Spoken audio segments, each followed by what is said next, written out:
여러분 안녕하십니까? 11월 13일 더 뉴스 시작합니다.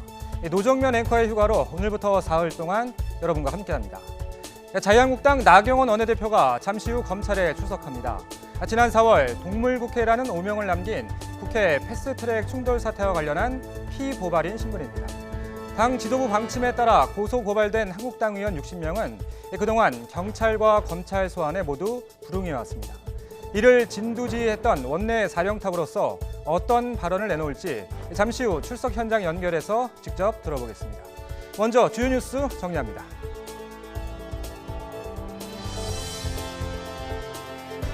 세월이 흐르고 제도가 바뀌어도 수험생 가족의 마음은 한 가지겠죠. 내일 2020학년 대입 수학능력 시험이 치러집니다. 오늘은 전국 1,185개 시험장에서 예비 소집이 진행됐습니다. 수험생들은 고사장 위치와 함께 선택 영역과 과목, 시험장 반입 금지 물품 등을 확인했습니다. 내일 아침은 서울이 영하 3도까지 내려가고 비나 눈이 오는 곳도 있습니다. 옷 단단히 챙기시고 시간 여유를 갖고 시험장으로 출발하시기 바랍니다. 오늘과 내일 미군의 투톱 합참의장과 국방장관이 방한합니다. 오늘 마크 밀리 합참의장은 한미일 3국 합참의장과 함께 지소미아 연장 문제를 논의합니다. 내일 방한하는 에스퍼 국방장관도 정경두 국방장관을 만나 지소미아와 방위비 문제 등을 논의합니다. 당면 안보 현안인 지소미아와 방위비 어떤 형태로든 이번 주 윤곽이 잡힐 것으로 보입니다. 3년입니다. 일본군 위안부 피해 할머니들이 일본 정부를 상대로 손해배상 청구 소송을 내고 첫 재판까지 걸린 시간입니다. 법원이 여러 차례 일본 정부에 소장을 보냈지만 접수 자체를 거부해왔습니다. 법원이 결국 소송 서류를 일정 기간 게시하는 절차를 밟은 뒤 재판을 시작한 겁니다. 재판에 맞춰 국제 앰네스티는 위안부 문제는 반인도적 전쟁 범죄이며 손해배상 청구권을 인정해야 한다는 의견서를 법원에 제출했습니다. 지난달 취업자가 지난해 같은 달보다 41만 9천 명 늘었습니다. 석 달 연속 30만 명대 이상 증가입니다. 반대로 실업자는 10만 8천 명 감소해 15세 이상 고용률은 61.7%로 23년 만에 최고를 기록했습니다. 한국개발연구원 KDI는 4분기 설비 투자가 개선되면서 올해 성장률이 2.0%가 될 것으로 전망했습니다. 내년에는 2.3% 성장을 내다봤습니다. 나경원 자유한국당 원내대표가 잠시 뒤 검찰에 출석합니다. 패스트트랙 사건이 검찰로 넘어간 뒤 한국당 의원 가운데 처음으로 소환에 응하는 겁니다. 검찰은 원내대표로서 회의 방해를 사전에 모의하고 지시했는지 추궁할 방침입니다. 수사 결과에 따라 연말 공수처와 선거법 등 패스트트랙 법안의 처리에도 적지 않은 영향을 미칠 것으로 보입니다. 더 뉴스 본격적으로 시작합니다.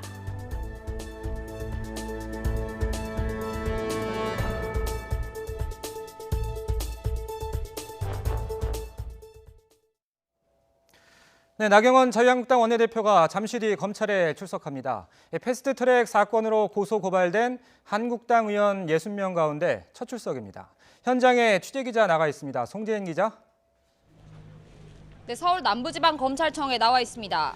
자, 취재진이 꽤 모인 모습인데 나경원 원내대표 출석이 임박한 거죠? 네, 나 원내대표는 잠시 뒤인 오후 2시 이곳 서울 남부지방검찰청의 모습을 드러낼 예정입니다. 말씀하신 대로 지금은 많은 취재진이 몰려 나 원내대표를 기다리고 있는데요. 이른바 패스트트랙 사건과 관련해 고발된 한국당 의원 60명 가운데 검찰 소환에 응하는 건 이번이 처음입니다. 앞서 지난달 1일 황교안 한국당 대표가 검찰에 출석했지만 원외인데다 자진 출석 형태였습니다. 나 원내대표가 받는 혐의는 크게 두 가지입니다. 먼저 지난 4월 패스트트랙 법안 처리 과정에서 회의 진행과 의안, 법안 접수를 방해한 혐의인데요. 이 과정에서 바른미래당 최이배 의원이 사법개혁특별위원회에 참석하지 못하도록 감금한 혐의도 받습니다. 특히 검찰은 이 부분과 관련해 오늘 집중 조사를 벌일 것으로 보이는데요. 앞서 최이배 의원실 관계자들은 검찰 조사에서 감금 당시 나 원내대표의 지시가 있었다고 진술한 것으로 알려졌습니다. 따라서 검찰은 오늘 나 원내대표가 감금을 지시했는지 등 사전 모의나 교사 부분에 대해 집중적으로 캐물을 것으로 보입니다. 검찰에 출석하며 나 원내대표가 내놓을 입장도 주목되는데요.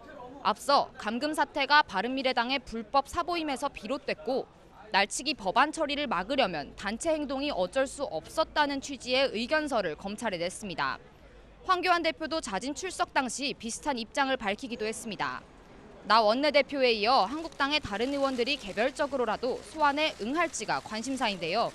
일단 당 차원에선 나 원내대표가 대표로 조사를 받고 다른 의원들은 응하지 않는다는 입장을 고수하고 있습니다. 검찰은 오늘 나 원내대표를 조사한 뒤 기소 여부와 대상자 등을 검토하는 절차에 착수할 가능성이 높아 보입니다. 지금까지 서울 남부지방검찰청에서 YTN 송재인입니다. 검찰 출석을 앞둔 나경원 원내대표는 오늘 국회에서 오전 회의를 주재했지만 이후로는 취재진들과의 접촉을 피한 채 검찰 출석에 대비하고 있습니다. 이번에는 국회에 연결합니다. 나연수 기자. 네, 국회입니다. 자, 한국당 의원들 가운데선 첫 출석인데 어떻게 조사를 받고 오겠다 이런 말이 있었습니까? 네, 보통은 나경원 원내대표가 오전 회의가 끝난 후에 회의실 문 앞에서 현안에 대해 기자들 질문을 받습니다. 오늘은 회의를 주재했지만 검찰 수사와 관련한 이야기는 하지 않았고 회의 이후에도 바깥으로 나오지 않았습니다. 점심시간이 되어서야 보좌진들과 함께 원내대표실을 나선 나 원내대표를 만날 수 있었는데요. 검찰 조사에서 앞서 황교안 대표처럼 진술 거부권을 행사할 것인지 혐의나 의혹에 대해 적극적으로 진술할 것인지 묻자 그 얘기는 나중에 하겠다며 말을 아끼는 모습이었습니다. 검찰이 나 원내대표에 대해 따로 들여다보는 부분은 패스트트랙 당시 충돌 과정에 사전 지시가 있었는가 하는 부분인데요. 이 부분을 확인하기 위해 지난달 2차례 국회 방송을 압수수색해 충돌 당시 영상 기록을 확보하기도 했습니다. 고소고발된 의원들의 혐의와 관련해 한국당은 당시 충돌은 국회의장의 불법 사보임 승인과 여야 사당의 불법적인 법안 처리 탓에 벌어진 것이고 한국당은 정당한 저항권을 행사했다는 입장입니다.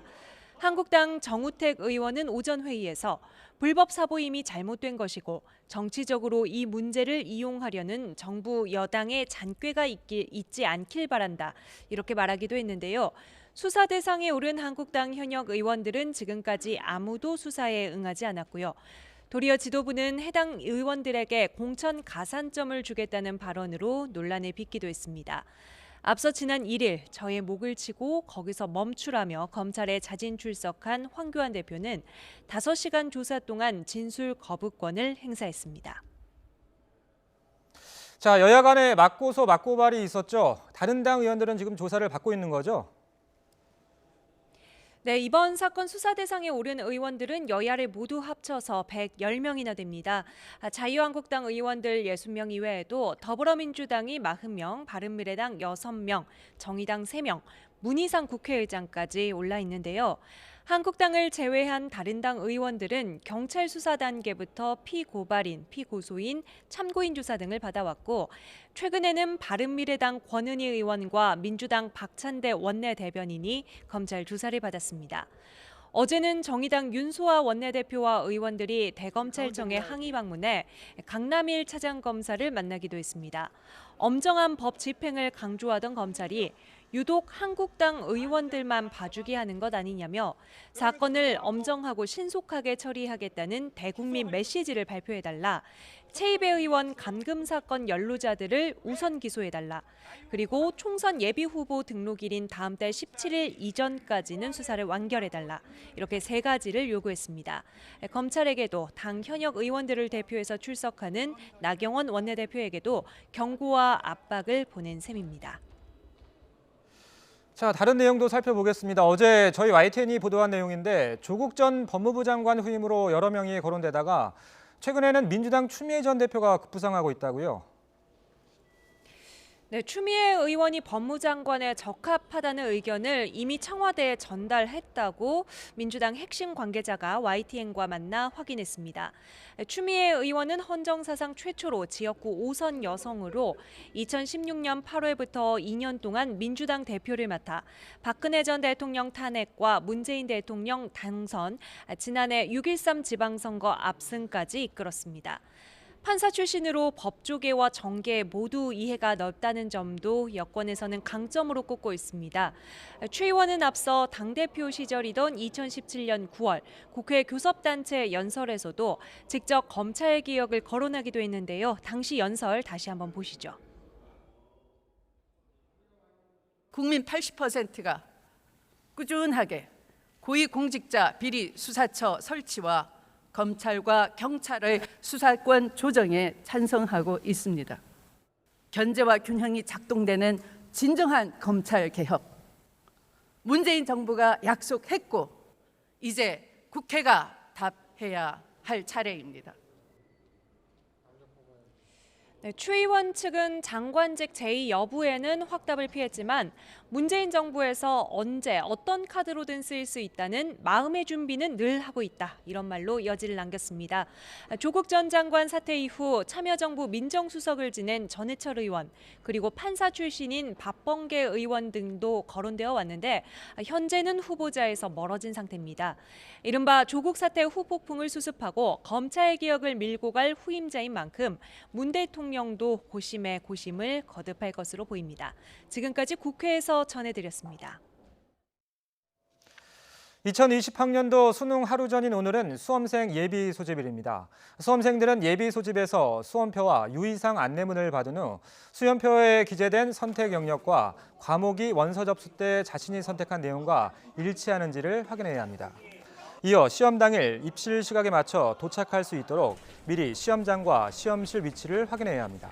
다만 전년도와 달리 시험실이 설치된 건물 안으로 출입할 수 없기 때문에 시험장 배치도를 통해 건물 바깥에서 시험실의 위치를 확인해야 합니다. 시험장 확인 시간도 오전 11시에서 오후 2시까지로 변경됐습니다. 긴장을 하다 보면 시험장에서 돌발 상황이 일어나기도 하죠. 이럴 때 어떻게 대처하는 게 좋은지 권호진 기자가 알아봤습니다. 오전 8시 40분부터 시작되는 수능 시험을 치르기 위해서는 8시 10분까지 시험장에 들어가야 합니다.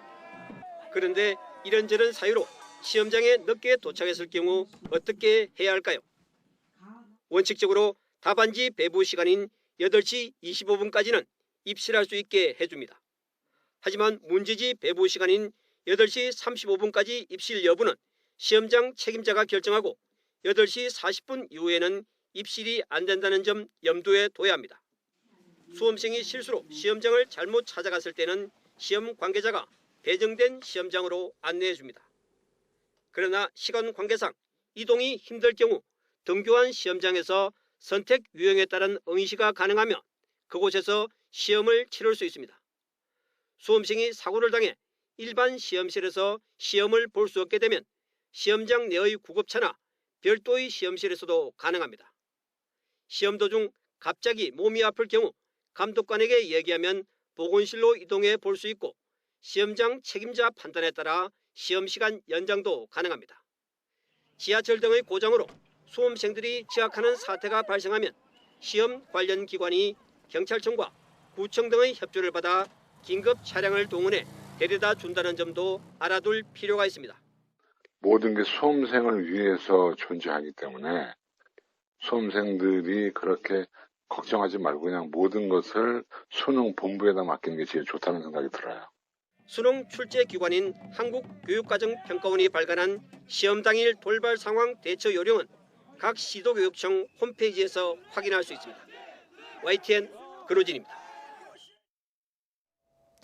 수능 예비 소집일인 오늘은 전국에 요란한 비와 첫눈이 내릴 것으로 보입니다. 수능일인 내일은 영하권 추위에 황사까지 겹칠 전망입니다. 취재 기자 연결해서 비와 추위 전망 알아보겠습니다. 정혜윤 기자. 네, 정혜윤입니다. 자, 예비 소집일부터 날씨가 좋지 않은데요. 비에다가 돌풍 또 벼락까지 동반된다고요? 네, 그렇습니다. 강하게 발달한 저기압이 다가오면서 오늘 비는 요란하게 지날 것으로 보입니다. 현재 수험생들의 예비 소집이 진행 중인 가운데 서울 등 수도권과 영서, 충청, 호남 일부 지역에 비가 내리고 있고 이 비는 낮 동안 전국으로 확대해 밤까지 이어질 전망입니다. 비의 양은 전국에 5에서 30mm 정도로 많지는 않지만 벼락과 돌풍이 동반되고 산간에는 우박이 떨어지는 곳도 있겠습니다. 특히 강원 산간 지역에는 1cm 안팎의 눈이 오겠고 중부와 경북 내륙에는 밤부터 진눈깨비나 눈이 날리고 첫눈이 기록될 가능성도 있습니다.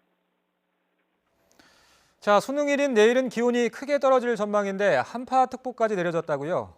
네, 그렇습니다. 올해는 입시 한파가 찾아오겠습니다. 밤사이 기온이 10도 이상 떨어져 영하권에 머무는 곳이 많을 것으로 보이는데요. 서울을 비롯한 중부 일부 지역에는 오늘 오전 11시부터 한파주의보가 내려졌습니다. 수능일인 내일은 서울 아침 기온이 영하 3도, 세종 영하 3도, 철원과 파주 기온이 영하 6도까지 떨어지는 등 마치 겨울 같은 추위가 찾아오겠습니다. 여기에 내몽골과 고비 사막에서 발원한 황사가 유입되면서 미세먼지 농도가 치솟을 가능성도 있습니다. 이에 따라 수험생들은 추위에 대비한 복장 챙겨야겠고요. 호흡기가 약한 학생들은 미세먼지용 마스크와 따뜻한 물도 준비하는 게 좋겠습니다. 지금까지 YTN 정혜윤입니다. 경기도 연천의 살처분 돼지에서 핏물 침출수가 유출된 사고와 관련해 인근 취수장의 수질에는 문제가 없다는 검사 결과가 나왔습니다. 이에 따라 어제 낮 한때 중단됐던 경기도 파주의 금파 취수장 취수는 정상적으로 재개됐습니다. 환경부는 한강유역환경청과 한국수자원공사 등과 함께 연천 취수장 등을 현장 확인한 결과 침출수 사고 전후 수질의 변화가 없었다고 밝혔습니다. 환경부는 또 돼지를 감염 예방 차원에서 살처분했기 때문에 침출수에 아프리카 돼지열병 바이러스가 존재할 가능성은 거의 없지만 정확한 감염 여부를 판단하기 위해서 시료를 채취해 분석하고 있다고 설명했습니다.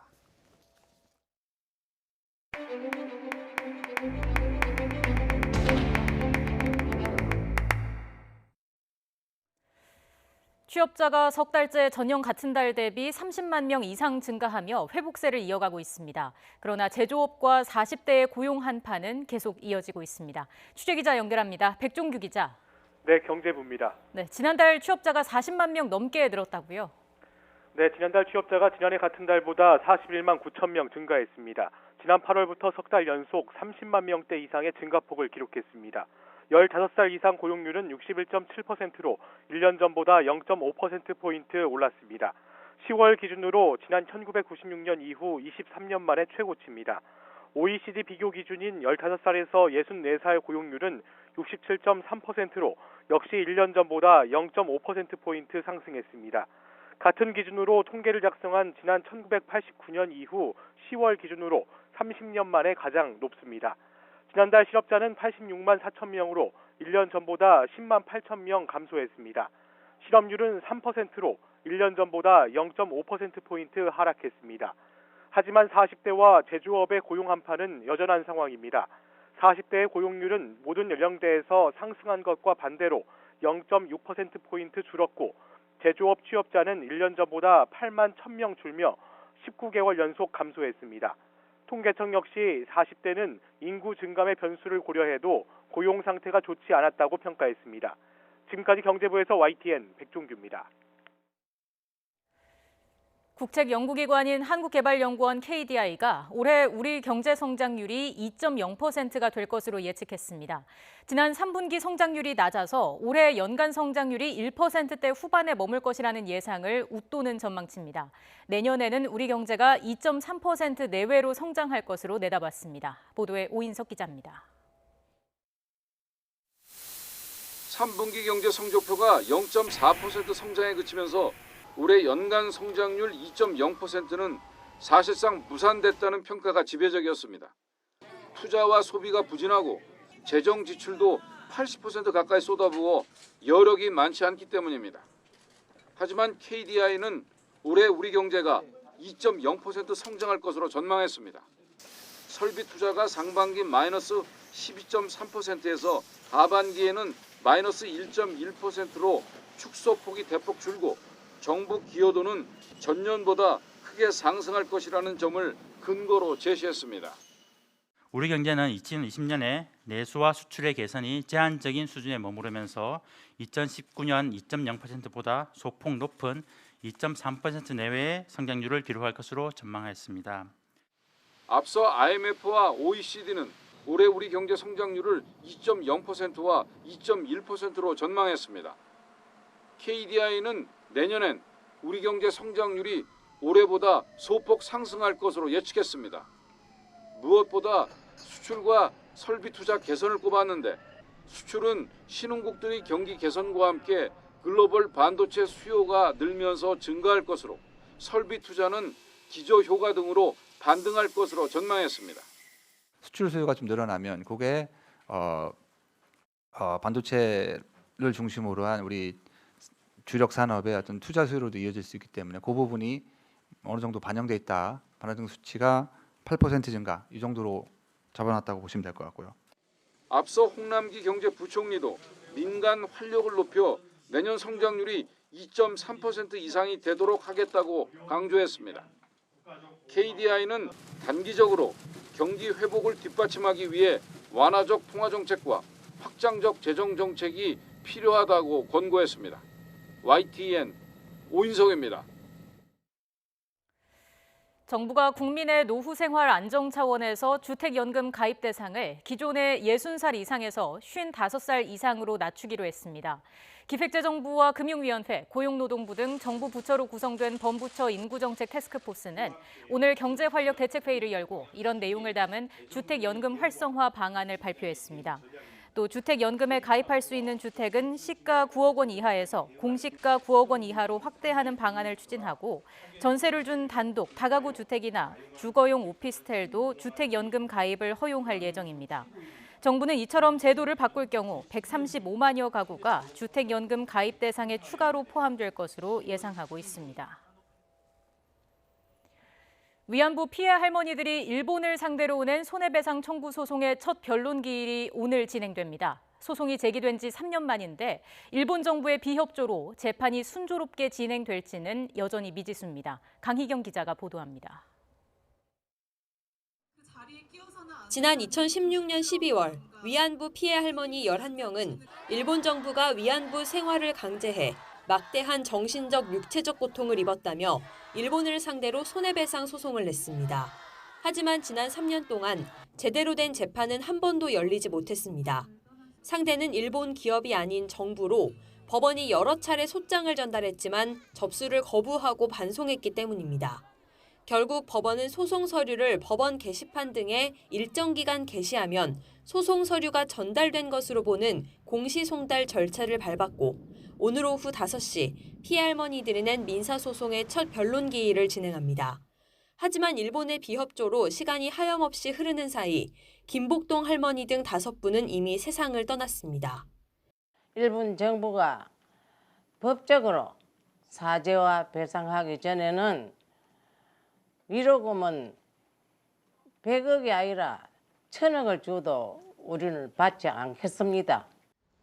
5차례 기일이 변경된 끝에 일정이 잡혔지만 일본 정부가 재판에 임할지도 미지수입니다.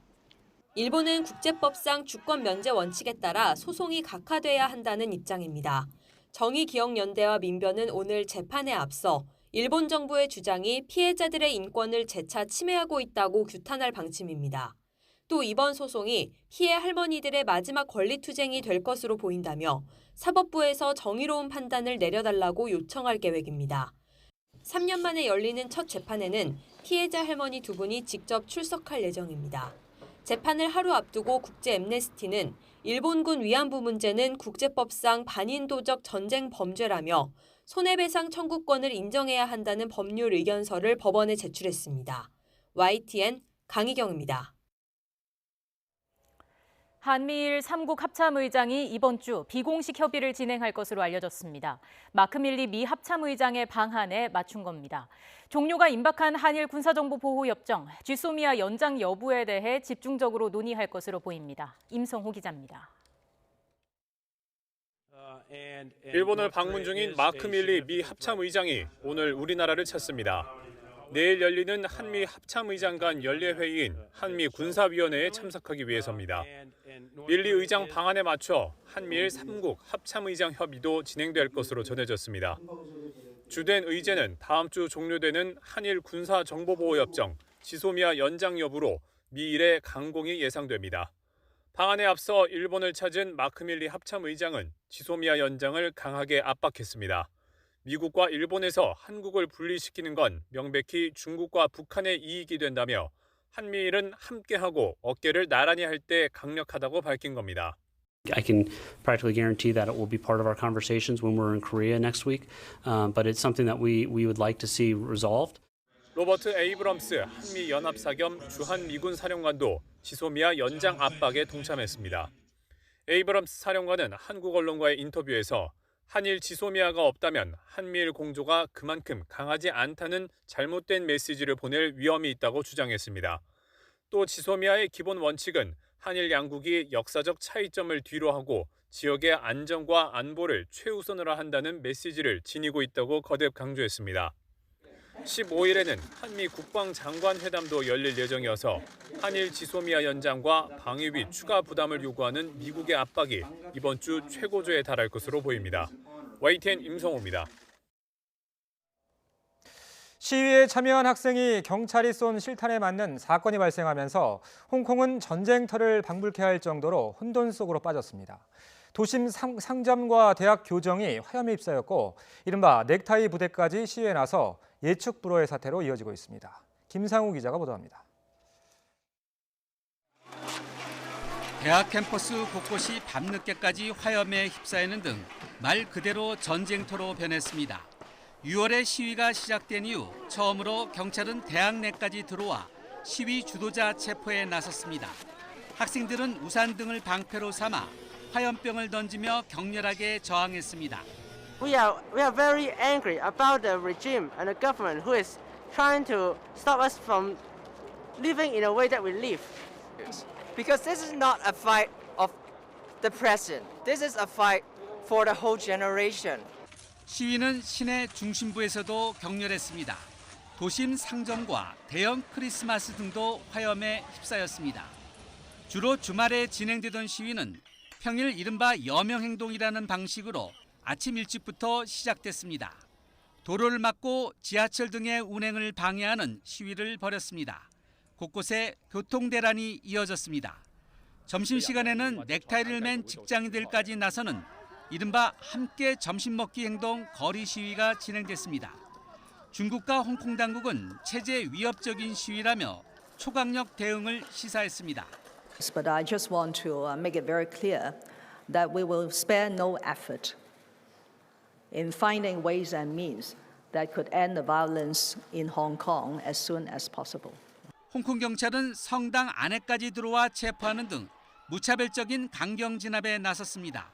11살 어린이와 82살 노인까지 체포하는 등 이달 들어서만 600명 이상 체포했고 지금까지 무려 3,600명쯤 체포했습니다. 홍콩 당국은 새로운 경찰 수장으로 중국에서 교육받은 친중 강경파인 크리스탕을 내정했습니다. 경찰이 쏜 실탄에 학생이 맞아 당국에 대한 시민들의 분노가 거세지는 가운데 군 투입 가능성까지 거론돼 홍콩 사태는 예측 불허의 국면으로 이어지고 있습니다. YTN 김상호입니다. 중국에서 노벨 문학상 후보를 손꼽으라면 단연 소설가 옌랭커입니다. 요즘 한국 출판계에도 잇따라 작품을 선보이고 있는데요. 정작 본인은 실패한 사람이라고 말합니다. 왜일까요? 이승훈 기자입니다. 61년 전인 1958년 중국 허난성에서 태어난 옌랭커는 인민해방군에서 28년간 복무했습니다. 루신 문학상, 카프카 문학상 등 20여 개 문학상을 수상해 노벨 문학상에 가장 근접한 중국 작가로 꼽힙니다. 하지만 옌랭커는 스스로를 실패한 사람이라고 말합니다. 아직 위대한 작품을 쓰지 못했다는 겁니다. 我想在我的60岁以后写出了一本最具创造性的小说，我的人生是圆满的。如果没有写出来，我会非常的懊恼一生。 2008년 인민을 위해 복무하라를 시작으로 최근 우리나라에서도 그의 작품이 잇따라 출간되고 있습니다. 하지만 중국에서는 대부분 금서입니다. 홍콩 민주화 시위와 관련해 옌랭커는 인간의 생명은 소중하다며 소신 발언을 했습니다. 问题我只能表达这样一些东西。第一就是尊重一切人类为人的自由和尊严的努力。第二，反对一切任何形式的暴力活动。 옌랭커의 작품은 중국 체제를 공격적으로 비판하지는 않습니다. 다만 중국 사회를 있는 그대로 담는 점이 중국 기득권층을 불편하게 하고 있다는 평가를 받고 있습니다. 시위를 상상하기도 한다는 그는 한국에서 단 한 번 광우병 반대 시위에 참석한 적이 있을 뿐이라며 중국에서 자신은 구경꾼이자 방관자라고 솔직하게 고백합니다. 表达一个观点，一个被禁的书并不等于就是好的小说。我反省我的一生当中，从我的人生到写作都表现出一种懦弱的东西。 자기 반성에서 비롯된 옐렌커의 작품은 삶의 본질적인 고통과 절망을 담아내며 독자들의 사랑을 받고 있습니다. YTN 이승은입니다. 대학 수학능력 시험일인 내일 주권과 채권, 외환 등 금융시장 거래 시간이 평소보다 1시간씩 늦춰집니다. 한국거래소는 수능시험 당일에 유가증권시장과 코스닥 시장, 코넥스 시장의 거래 시작과 종료 시점을 1시간씩 미룬다고 밝혔습니다. 이에 따라 원래 오전 9시부터 오후 3시 반까지 열리는 이들 시장의 정규 거래 시간은 수능일 오전 10시부터 오후 4시 반까지로 바뀝니다.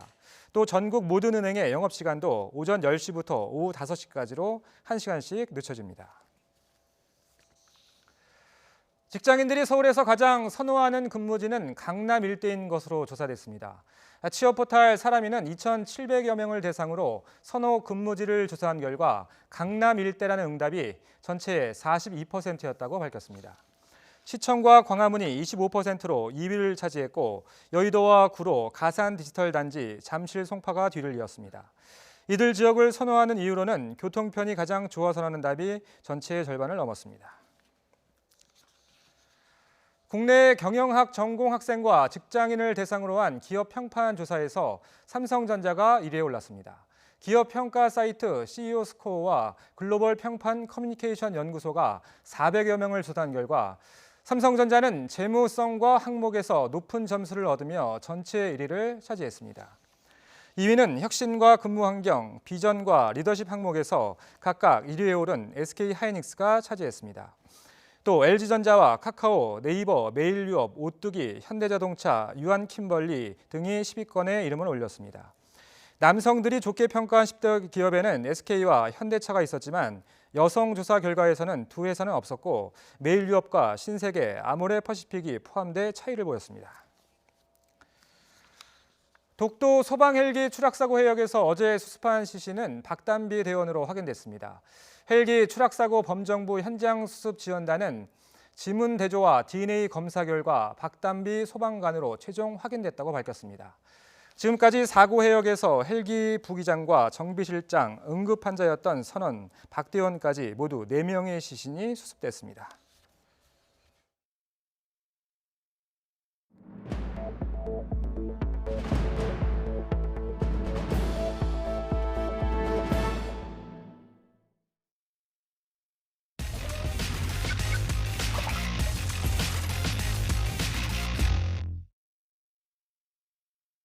네, 자유한국당 나경원 원내대표가 패스트트랙 수사를 받기 위해서 잠시 후 검찰에 출석합니다.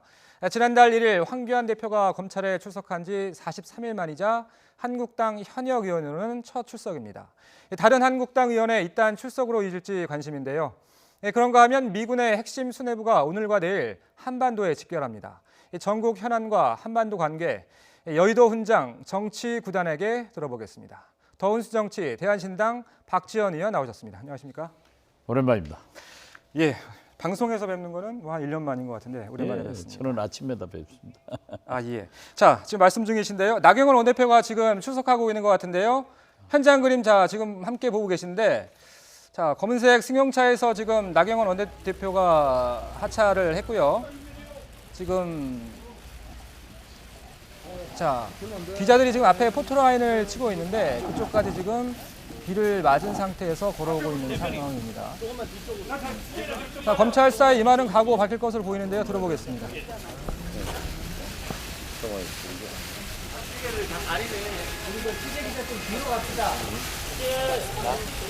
최이배 의원의 방에서 못 나오게 직접 지시하십니까? 공수처와 연동형 비례대표제를 통한 권력을 장악하려는 여권의 무도함에 대해서 역사는 똑똑히 기억하고 심판할 것입니다. 대한민국의 자유민주주의, 의회민주주의를 저와 자유한국당은 반드시 지켜내겠습니다. 최이배 의원 감금하게 직접 지시하셨습니까? 오늘 진술 법권 행사할 텐가? 회의가 불법이면 왜 막을 이유가 있습니까? 그 뭐 짧게 질문 하나 더 드리면 그럼 검찰에서도 같은 판단이실 거라고 보시나요? 검찰의 해석은 제가 얘기할 성질이 못 되고 어떻게 됐든 동료 의원들이 검찰에 저렇게 소환당해서 조사를 받는 것은 굉장히 애석하고 왜 저러한 일이 있을까 하는 그런 문제에 대해서도 국민들에게 죄송하다 하는 생각을 저는 갖습니다. 예. 앞서서 이제 지난달 1일 한 43일 전이라고 하더군요. 황교안 대표는 한 차례 이제 출석을 했었잖아요. 예, 그렇습니다. 당시에 뭐 내 목을 쳐라 이런 발언을 내놓기도 했었는데 그러놓고서는 이제 청사에 들어가서 묵비권을 행사했어요. 오늘 나경원 원내대표의 전략도 좀 비슷할 거라고 예상하십니까? 글쎄요, 나는 당시도 황교안 대표는 사실 국회의원이 아니기 때문에 면책특권이 없어요. 예, 그렇죠. 그리고 당 대표로 내 목을 쳐라. 내가 모든 책임을 지고 내가 지시를 했다. 이렇게 하고 들어갔으면은 검찰 수사를 받으면서도 그러한 밖에서 국민들에게 한 얘기를 시종일관 주장했어야 되는데 또 들어가서는 묵비권 행사하고 아무런 진술도 하지 않고 나왔어요. 이걸 보면은 책임을 좀 전가하는 좀 옳지 않은 그런 대표의 태도였는데 오늘 나경원 대표는 면책특권이 보장된 국회의원 신분으로 또 원내대표로 자기가 지시했고 모든 것은 자기 책임이다 했으면은 당당하게 사과 내용을 진술하고 책임을 지는 모습을 보여야만이 오히려 국민들이 나경원 대표를 높이 평가할 것이다. 저는 그런 느낌을 갖습니다. 근데 일단 오늘 조금 전 발언을 보면 뭐 내가 혼자 다 책임지겠다 이런 뜻은 아닌 것 같고요. 글쎄요, 그것이 좀 의아스럽다니까요. 그렇게 얘기를 하고 갔어야 되는데 그건 또 싹 빼고 모든 것은 정부 여당이 잘못했기 때문에 이 나라 민주주의, 뭐 자유민주주의를 나와 한국당이 지키겠다 이런 얘기를 해서 좀 의아스럽습니다. 이제 고소고발된 한국당 의원이 60명이니까 이제 59명이 남은 거잖아요. 그렇습니다. 다 소환 조사가 가능하다고 보십니까? 저는 일단 응할지가 궁금하고요. 한국당에서. 저는 뭐 개별적으로 보면은 응한다고 그럽니다. 왜냐하면 응하지 않아 가지고 불이익을 당하는 것보다는 당당하게 국회의원으로서 정치적 책임을 지고 그 사실을 가서 해명이라도 하려면은 나가야 된다. 그리고 검찰에서도 만약 나오지 않으면 불구속 기소를 할 거예요. 그러면 그렇죠. 재판은 거부할 수 없고 정경심 교수는 조사하지 않고 기소할 때 박수를 치고 자기들은 나가지도 않는다고 하면은 경찰에도 안 나가고 관련 질문도 하셨었죠. 그렇죠. 경찰에도 안 나가고 검찰에도 안 나가면은 오히려 불이익을 받을 것이다. 저는 그렇게 생각합니다. 그러니까 이번 검찰 수사가 주목받는 이유는 뭐 내년 총선을 앞두고 있는 시점에서 이 국회선진화법 위반으로 500만 원 이상이면 의원직을 잃게 되는 거잖아요. 의원직 잃는 뿐만이 아니라 이제 선거에 출마할 수 있는 피선거권도 제한이 되기 때문에 지금 검찰 수사가 주목받는 건데 물론 이제 그 내년 총선 전에 기소가 되더라도 판결이 확정되려면 이제 시간이 걸리니까 그 전에 확정까지는 어렵겠지만 기소 자체만으로도 총선에 출마하는 의원들한테는 굉장한 부담으로 작용할까요? 굉장히 부담이 되죠. 왜냐하면 국회 선진화법 자체가 굉장히 그 엄벌에 처하게 돼 있단 말이에요. 그렇기 때문에 법적으로 그러한 것을 만약 검찰이 기소한다면은 사법부에서 어떻게 해석하려는지는 모르지만은 지금 현재를 보면은 실정법 위반이 사실이에요. 그렇다고 하면은 물론 대법원 확정 판결까지 날 때는 무죄 추정 원칙이 적용되지만은 만약 뭐 최소한 내년 총선까지는 제가 볼 때는 1심 선고는 있을 것 같아요. 그랬을 때 기소만 됐다 하더라도 굉장히 총선에 부담이 될 것이고 정치는 또 상대방 후보들이 있지 않습니까? 그렇죠. 같은 당 경선 후보라든지 다른 당 후보에게 빌미를 주는 거잖아요. 그렇죠. 그리고 유권자들도 국민들도 생각할 때 이러한 것이 유죄 판결의 가능성이 있다고 하면은 굉장히 부담이 되겠죠. 알겠습니다. 자, 그러면은 우리 패스트트랙 법안 운명이 어떻게 될지도 좀 여쭤볼게요. 문희상 국회의장이 제시한 여야 간 합의 데드라인이 12월 3일인데 그럼 이제 뭐 20일 정도가 남은 건데 그 전에 여야 간 합의가 가능하다고 보십니까? 문희상 의장께서 12월 4일 상정하겠다, 오늘 이제 표결하겠다 하는 것을 공개적으로 말씀하셨더라고요.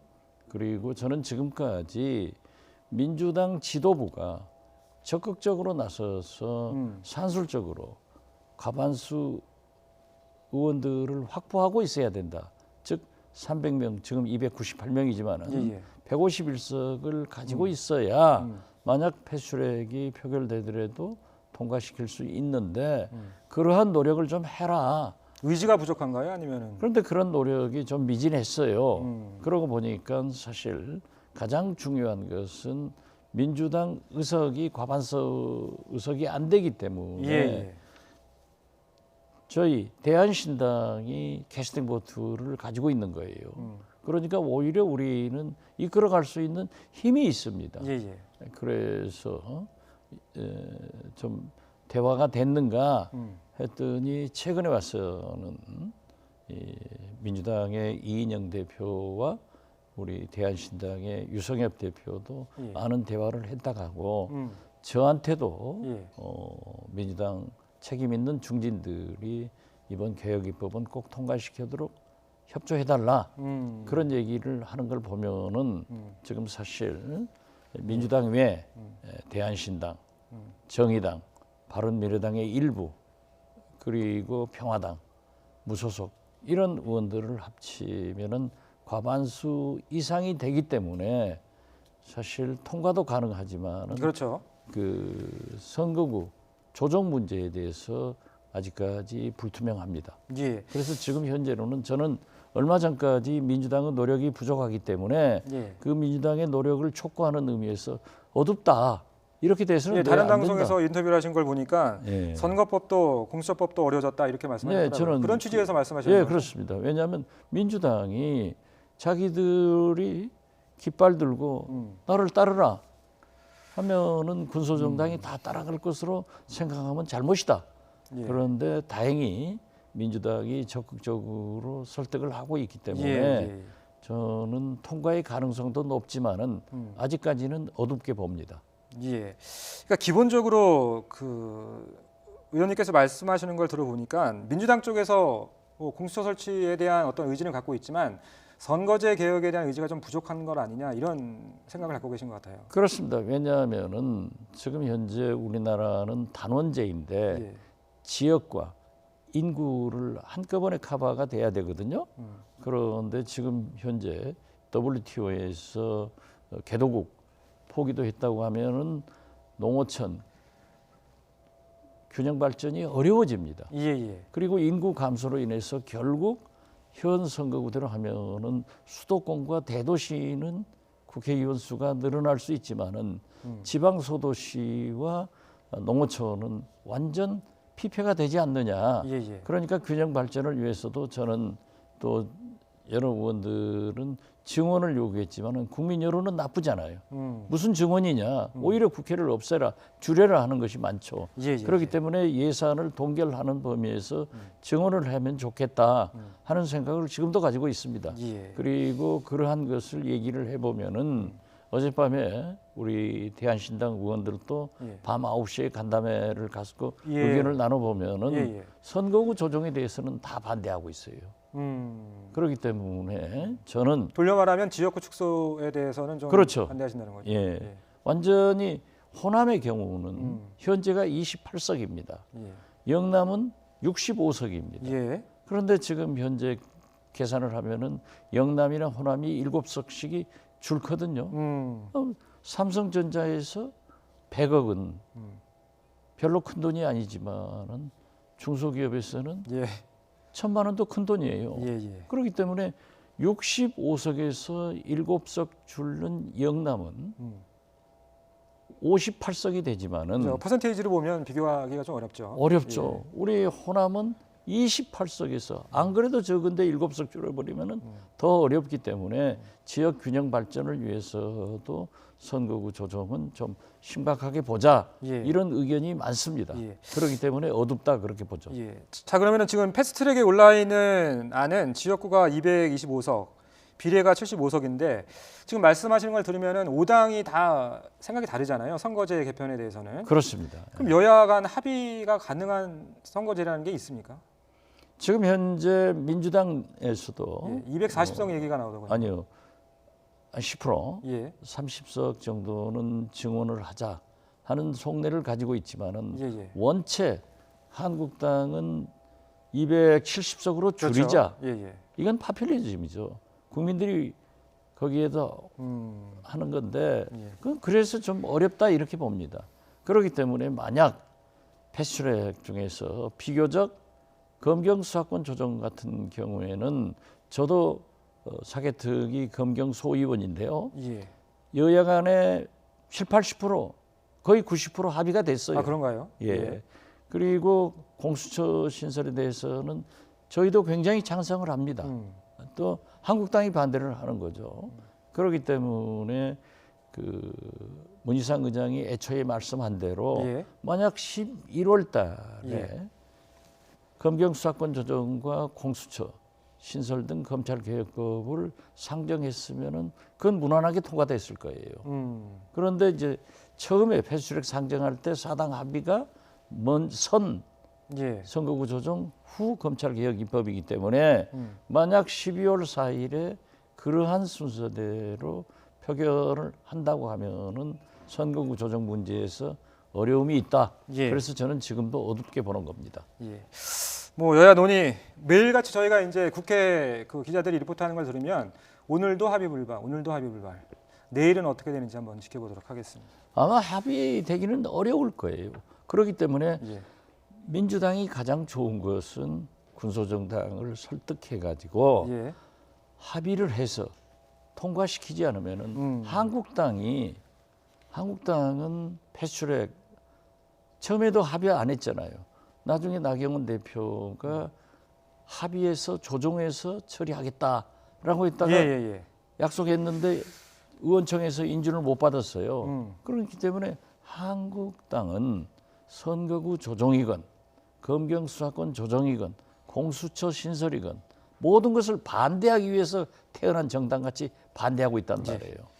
그러니까 지금 개혁적인 우리 민주당과 대한신당, 정의당, 평화당, 바른미래당의 일부가 통과를 시킬 수 있어요. 과반수가 넘기 때문에. 그렇기 때문에 민주당이 적극적인 활약을 하고 활동을 하고 선거구 조정 문제에 대해서는 군소정당과 합의를 해야 된다. 이렇게 말씀드립니다. 알겠습니다. 자, 개각 얘기를 좀 해보겠습니다. 일단 뭐 개각 시기도 관심이지만 규모가 어떻게 될지가 좀 관심인 것 같아요. 어떻게 전망하시나요? 지금 현재는 법무부 장관 일단 공석이고요. 하겠다. 이렇게 하면서 왜 개각 문제가 이렇게 부각되고 있는지 잘 모르겠어요. 나는 어떻게 그 이면에 무슨 국면 전환을 하려고 하는 것 아닌가. 어느 측에서 국면 전환을 말씀하시는 건가요? 글쎄요, 뭐 제가 지금 뭐 정확하게 알 수 없지만은 되게 우리나라 국민들이나 언론은 인사 개편이 있다가 하면 전부 그쪽으로 뛰어간단 말이에요. 그래서 개각이 지금 시점이 아니잖아요. 정치부 기자 오래 하셨지만은 지금 예산 통과를 하고 12월 중에 저는 이낙연 총리 등 또 국회로 진출하려고 하는 장관들 정기국회 종료 이후에는 좀 가능한 거 아닙니까? 그때 할 거죠. 그런데 왜 지금부터 그렇게 막 개각 전국으로 한 달도 남지 않았으니까 몰아가는지 그것도 모르겠어요. 뭐 아무래도 이낙연 총리에게 쏠려 있는 관심 때문인 것 같은데 이낙연 총리가 차출되는 거는 뭐 기정사실화 됐다고 보시나요? 저는 그렇게 봅니다. 또 본인도 굉장히 원할 것이고 지금 현재 뭐 이낙연 총리는 인기 절정에 올라 있을 때 자기는 당으로 돌아가서 역할을 해가지고 국회의원 돼가지고 대권 후보로 가겠다. 누구든지 그 계산을 할 수 있겠죠. 그 법무부 장관 차기 법무부 장관에 이제 뭐 몇 주 전에 나오셔서 이제 전해철 의원을 예상하셨었는데 본인도 뭐 준비가 돼 있는 듯한 그런 반응이었는데 갑자기 추미애 전 대표 이름이 나와요. 글쎄 전해철 의원이 저는 예. 적임자로 생각했고 예. 본인도 예. 그러한 생각을 했다고 하는데 아마 앞으로 2년 반간 당청 국회의 역할을 좀 크게 맡으려고 하는 것 아닌가 저는 그렇게 보았습니다. 예, 뭐 추미애 법무부 장관 가능성은 충분하다고 보십니까? 뭐 충분히 있죠. 예. 그런데 아직 그 확정적인 것은 아니고 예. 아마 기본적인 그런 단계 아닌가 그렇게 봅니다. 지금 뭐 한국당에서 오세훈 전 서울시장이 지금 광진을 같은 그 지역구에 추미애 의원 지역구에 지금 오래전부터 터를 잡았잖아요. 그렇습니다. 어떻게 보면 빅매치가 무산될 가능성도 있는 건데 민주당에서 좀 서울 지역구 한석이 굉장히 중요한 건데 포기하기도 쉽지 않을 것 같아요. 그러니까 한국당이 오래전에 소위 자객봉천을 하겠다 예. 그렇게 하면서 이제 오세훈 의원이 추미애 대표 자리로 가서 그렇죠. 지금 열심히 표가리를 하는데 예. 그러한 패배의 기운이 있으니까 추미애 의원을 법무부 장관으로 보낸다 그렇게는 생각하지 않습니다. 추미애 의원이 오랫동안 지역구 활동을 했고 또 거기에서 낙선한 경험도 있거든요. 예. 그래서 지역구가 아주 탄탄한데 아마 검찰 개혁을 앞두고 법무부 장관 적임자로 생각하는 것 아닌가 저는 예. 그렇게 봅니다. 예. 요새 뭐 정치권에서는 아무래도 보수 통합이 가장 큰 화두인 것 같아요. 황교안 대표가 제안한 이후에 그런데 오히려 속도를 내는 게 아니라 당내에서는 개파 간 갈등이 좀 불거져 나오고 있고 또 이 통합의 한 축이라고 할 수 있는 뭐 대상이라고 할 수 있는 이 바른미래당 비다권파 변혁 측에서도 좀 관계가 좀 삐걱거리고 있는 것 같고 어떻게 보시고 계세요? 저는 처음부터 뭐가 문제인 것 같습니까? 친박신당이 정계 개편에 또 다음 총선에 역할을 주시해야 됩니다. 우리공화당을 말씀하시는 건가요? 그렇죠. 예.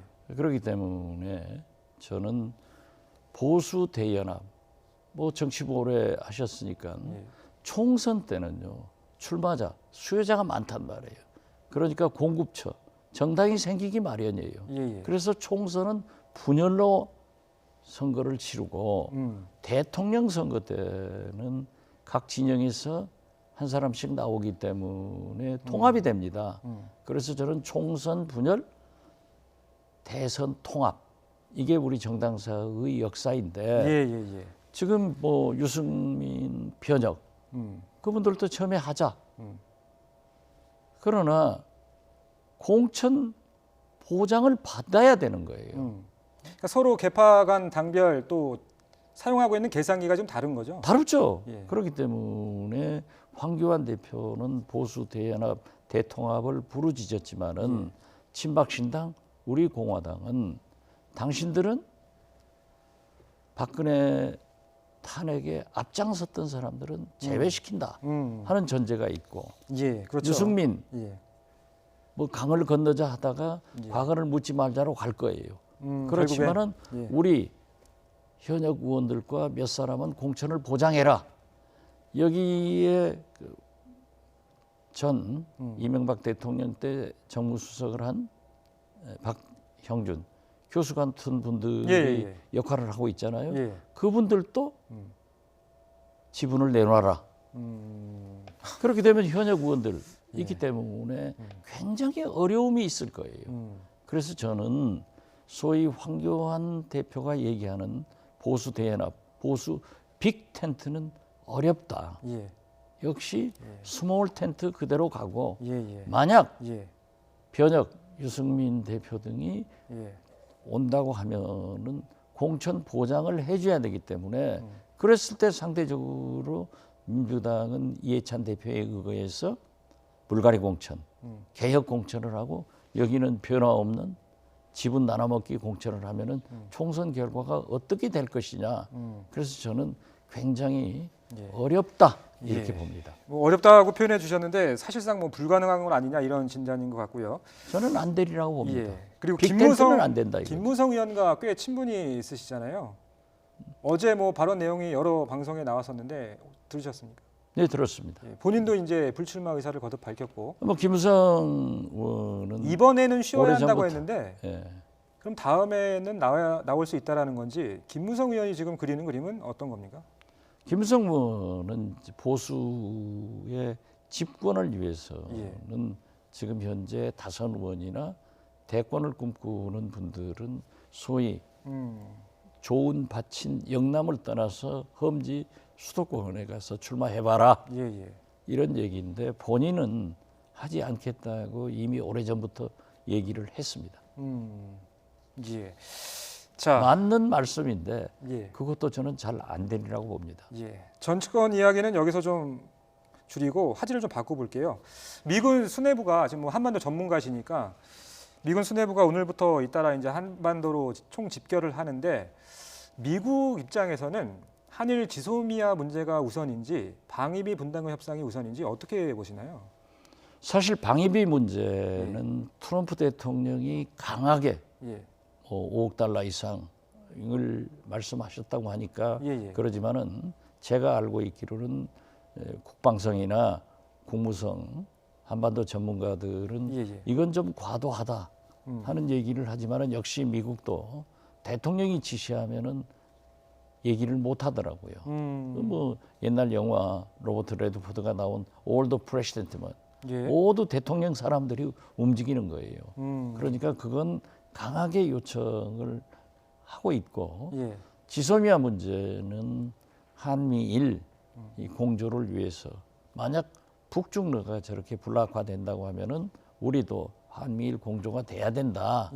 이것은 김대중 대통령의 햇볕 정책과 일맥상통하는 겁니다. 그렇기 때문에 지소미아 문제를 강하게 요구하지만은 우리나라 입장으로서는 지소미아와 화이트리스트 이것이 패키지로 풀려나가도록 할 수밖에 없지 않느냐. 그래서 저는 문재인 정부의 입장을 충분히 지지하고 있습니다. 자, 저희가 이제 뭐 준비된 시간이 한 20초 정도 남았는데 짧게 여쭤볼게요. 그러면은 20일 자정에 지소미아는 예정대로 종료된다. 이렇게 생각하십니까? 이렇게 뭐 판단하십니까? 저는 종료되지 않을 것 같습니다. 아, 그런가요? 왜냐하면 우리도 화이트리스트가 일본에서 패키지로 풀어줘야 함께 된다 이렇게 봅니다. 알겠습니다. 자, 대한신당 박지원 의원과 함께 전국부터 외교 현안까지 자세히 짚어봤습니다. 말씀 잘 들었습니다. 고맙습니다. 네, 감사합니다.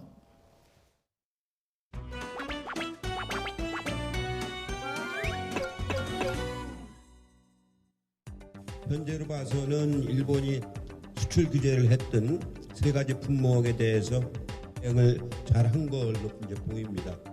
특히 불산 같은 경우는 완전히 거의 자체 자립을 했고, 특히 이 반도체 분야의 R&D 예산도 지금 2조가 넘어섰습니다. 어차피 한번 건너야 할 강이라면은 이번에 자립을 갖추는 그런 기조로 가야 된다고 생각합니다. 반도체 분야의 R&D 예산도 지금 2조가 넘어섰습니다. 이번에 자립을 갖추는 그런 기조로 가야 된다고 생각합니다. 원유철 의원이 단장이 된 걸 갖고 왈가왈부하는 것은 우리가 그렇게 현명한 얘기는 아니다 이렇게 생각을 합니다.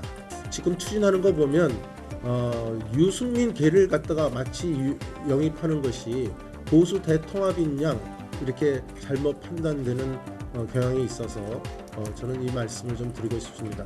바른미래당이 간판을 내렸을 때 진정한 의미의 보수 대통합이 있다는 의미를 저는 좀 강조하고 싶고요. 바른미래당이 간판을 내렸을 때 진정한 의미의 보수 대통합이 있다는 의미를 저는 좀 강조하고 싶고요. 국정을 농단했던 자유한국당, 자유한국당보다도 더 못했으면 못했지 더 잘했다고 절대 말할 수 없다는 신국정농단 민주당을 대안의 역할을 자부했던 우리 바른미래당이 국민의 선택지를 우리가 구축해야 할 텐데 그 역할을 못하고 있는 것이 정말로 조금 그렇습니다.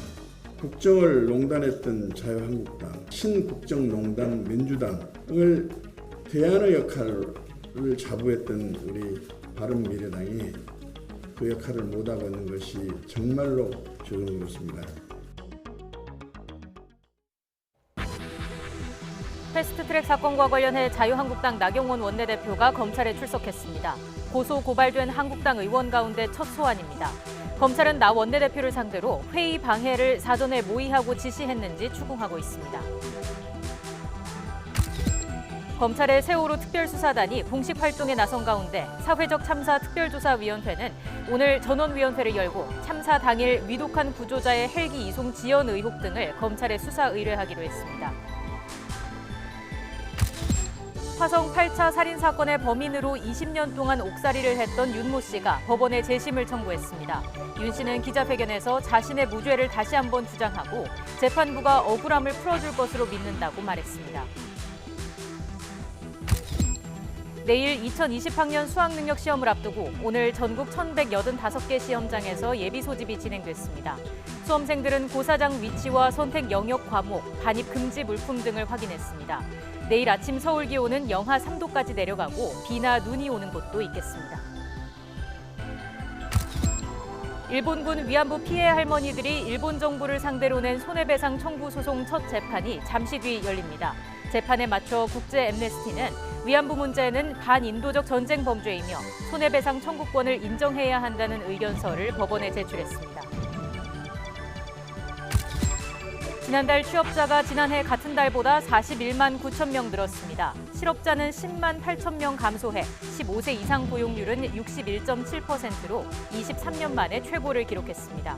한국개발연구원 KDI는 올해 경제 성장률을 2.0%, 내년 성장률을 2.3%로 전망했습니다. 수학력 시험이 바로 내일입니다. 오늘 오전 전국의 1,185개 시험장에서 예비 소집이 있었는데 수험생들은 수험표와 유의사항 안내문을 확인했습니다. 취재기자 연결해서 자세한 내용 짚어보겠습니다. 김정균 기자. 네, 행정정책부입니다. 자, 수험생들 많이 긴장하고 있을 것 같은데 근데 표정은 밝았다고요? 네, 그렇습니다. 수험생들은 먼저 교실에서 수험표와 유의사항 안내문을 받았습니다. 선생님의 안내에 따라 다시 한번 수험표에 기재된 선택 영역과 과목이 원서 접수 때 자신이 선택한 내용과 일치하는지를 확인했습니다. 이어 수험생들이 각자 내일 입실 시각에 맞춰 도착할 수 있도록 미리 시험장과 시험실 위치를 파악했습니다. 다만 올해는 지난해와 달리 시험실이 설치된 건물 안으로 출입할 수 없었습니다. 따라서 시험장 배치도를 보고 건물 바깥에서 시험실의 위치만 확인했습니다. 올해 수능 응시 인원은 지난해보다 4만 6천여 명 감소한 54만 8천여 명입니다. 자, 수험생들이 잊지 말아야 할 유의사항 좀 짚어주시죠. 네, 수험생들은 시험 당일 오전 8시 10분까지 지정된 시험실에 입실해야 합니다. 1교시 시험 영역을 선택하지 않은 수험생도 이 시간까지 시험실에 입실해서 검은색 컴퓨터용 사인펜과 샤프를 지급받고 수험생 유의사항을 들은 후 감독관의 안내에 따라 지정된 대기실로 이동해야 합니다. 시험은 오전 8시 40분 국어 영역을 시작으로 수학, 영어, 한국사 및 탐구 영역 순으로 오후 4시 32분까지 진행됩니다. 5교시 시험 영역인 제2외국어와 한문을 선택한 수험생은 오후 5시 40분까지 시험에 응시해야 합니다. 가장 유의해야 할 점은 시험장에 전자기기를 가져가면 안 된다는 것입니다. 수험생들은 휴대전화와 스마트워치 등 시험장 반입 금지 물품, 또 시험 중 휴대 가능 물품, 시험 중 휴대하거나 사용해서는 안 되는 물품의 종류와 관리 절차 등을 숙지해야 합니다. 특히 지난해부터 전자담배와 통신 기능이 있는 블루투스 이어폰이 반입 금지 물품에 추가되었기 때문에 각별히 주의가 필요합니다. 4교시 탐구 영역 시험을 볼 때는 수험표에 나와 있는 선택 과목 순서에 따라 응시해야 합니다. 해당 선택 과목이 아닌 다른 선택 과목의 문제지를 보거나 동시에 2과목 이상의 문제지를 보는 경우 부정행위로 처리될 수 있습니다. 지금까지 YTN 김종균입니다. 오늘은 전국에 요란한 비가 내리고 밤에는 첫눈이 내릴 가능성이 있습니다. 수능일인 내일은 영하권 추위에 황사까지 겹쳐서 주의가 필요합니다. 중계차 연결해서 자세한 날씨 상황 알아보겠습니다. 홍나실 캐스터. 네, 상암동 야외 스튜디오에 나와 있습니다. 자, 지금 비가 내리는 모습인데 꽤 쌀쌀하다고요? 네, 그렇습니다. 수능 예비 소집일인 오늘 날씨가 썩 좋지 못합니다. 서울을 비롯한 수도권과 남부 일부 내륙에는 비가 내리고 있는데요. 또 바람까지 불어서 무척 쌀쌀합니다. 현재 서울 기온 11도 정도로 어제 같은 시각보다 3도가량 낮습니다. 특히 수능일인 내일은 영하권, 입시 추위가 찾아올 것으로 전망되면서 서울 등 중부 일부 내륙에는 한파주의보까지 내려졌습니다. 수험생분들은 감기 걸리지 않도록 체온 조절 잘해주시기 바랍니다. 현재 비구름의 영향으로 수도권과 전남 남해안, 제주도에는 약하게 비가 내리고 있습니다. 오후에 전국으로 확대하겠고 곳에 따라 돌풍과 벼락, 우박을 동반해 요란하게 쏟아지겠습니다. 오늘 밤까지 예상되는 비의 양은 5에서 30mm입니다. 기온이 낮은 강원 산간 지역에는 1cm 안팎의 눈이 내려 쌓이겠고요. 밤부터 중부와 경북 내륙에는 첫눈이 내릴 가능성이 있습니다. 수능일인 내일은 전국이 대체로 맑겠지만 충남 서해안과 호남에는 새벽부터 아침 사이 비나 눈이 내릴 것으로 보여 수험생들의 교통 불편이 우려됩니다. 밤사이 찬 공기가 밀려오면서 내일 아침은 영하권 기온을 보이는 곳이 많겠습니다.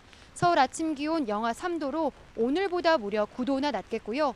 세종도 영하 3도, 철원과 대관령은 영하 6도까지 떨어지며 영하권 추위가 찾아오겠습니다. 낮에도 기온이 크게 오르지 못합니다. 서울과 춘천 5도, 대전 8도로 오늘보다 6에서 8도가량 낮겠습니다. 대관령은 낮에도 영하 1도에 머물며 종일 춥겠습니다. 여기에 중국에서 발원한 황사까지 유입되면서 내일 미세먼지 농도가 나쁨 수준까지 치솟을 가능성이 있습니다. 호흡기가 예민한 수험생들은 미리 대비해 주시기 바랍니다. 지금까지 상암동 야외 스튜디오에서 YTN 홍나실입니다. 검찰이 세월호 참사 특별수사단을 꾸리고 본격적인 수사에 나선 가운데 사회적 참사 특별조사위원회가 오늘 조사 과정에서 드러난 의혹에 대해 검찰에 정식으로 수사를 의뢰하기로 했습니다. 취재기자 연결해서 자세한 소식 알아보겠습니다. 김다연 기자. 네, 사회부입니다. 자, 지난달 31일 특조위 중간조사 결과가 발표가 있었는데 그 연장선에 있는 내용이라고요? 네, 그렇습니다. 특조위는 오늘 오전 제46차 전원위원회를 열고 참사 당일 구조방기 수사 요청서 안건을 의결했습니다. 그러니까 지난 11일 출범한 세월호 참사 특별수사단에 참사 당일 해경의 구조수색이 적정했는지를 수사해달라고 정식 요청하겠다는 건데요.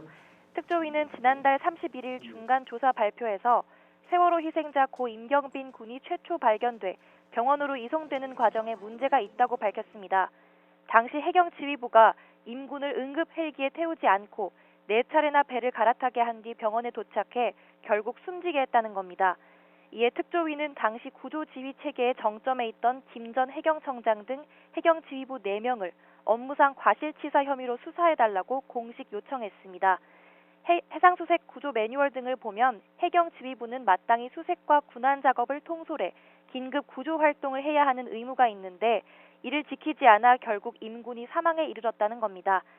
특조위는 해경지휘부를 포함한 관계자들을 철저히 수사해 병원 이송 과정에서의 동선과 조치 내용 등을 확인해야 한다고 말했습니다.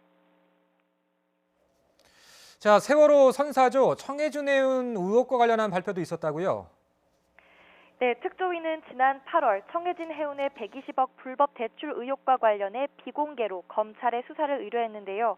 청해진 해운이 산업은행을 통해 빌린 자금을 모두 세월호 증개축에 사용했고 산업은행은 임의로 대출 한도를 조정까지 했다는 겁니다. 또 대출 시기를 앞뒤로 청해진 해운의 신용 등급이 급상승했다는 점 등을 들어 산업은행과의 공모가 있었을 거로 판단하고 있습니다. 지금은 남부지검에서 수사 중인 걸로 알려졌는데요. 별도의 수사단이 꾸려졌으니 사건이 이첩될 거로 보입니다. 앞서 세월호 참사 특별수사단은 세월호의 CCTV가 저장된 녹화 장치가 조작됐다는 의혹에 대해 들여다보고 있는데요. 내일 특조위로부터 세월호 헬기 구조 지연 의혹에 관한 자료를 넘겨받아 수사를 확대할 거로 보입니다. 지금까지 사회부에서 전해드렸습니다. 화성 8차 살인 사건의 범인으로 검거돼 20년 동안 억울한 옥살이를 했다고 주장해온 윤모 씨가 오늘 법원에 재심을 청구했습니다. 윤 씨는 재판부가 이제 무죄를 밝혀주길 바란다며 명예를 되찾고 싶다는 소감을 밝혔습니다. 취재기자 연결해서 내용 알아보겠습니다. 안윤학 기자. 네, 안윤학입니다. 자, 재심 사유도 좀 구체적으로 밝혔을 것 같은데 어떤 내용이 공개됐습니까? 네, 오늘 정식으로 재심 청구서를 내기에 앞서 윤 씨와 변호인단이 공식 기자회견을 열었습니다. 윤 씨는 이 자리에서 자신은 무죄라고 거듭 강조했습니다. 이어 지금의 경찰은 100% 믿는 만큼 진실 규명을 위해 끝까지 최선을 다해달라고 당부했습니다. 재판부를 향해선 이제라도 무죄를 밝혀 명예를 되찾게 해달라고 호소했습니다. 윤 씨는 또 이번 기회에 수감 이후에 연락이 끊긴 외가 친척들을 찾고 싶다며 고인이 된 어머니의 실명을 밝히기도 했습니다.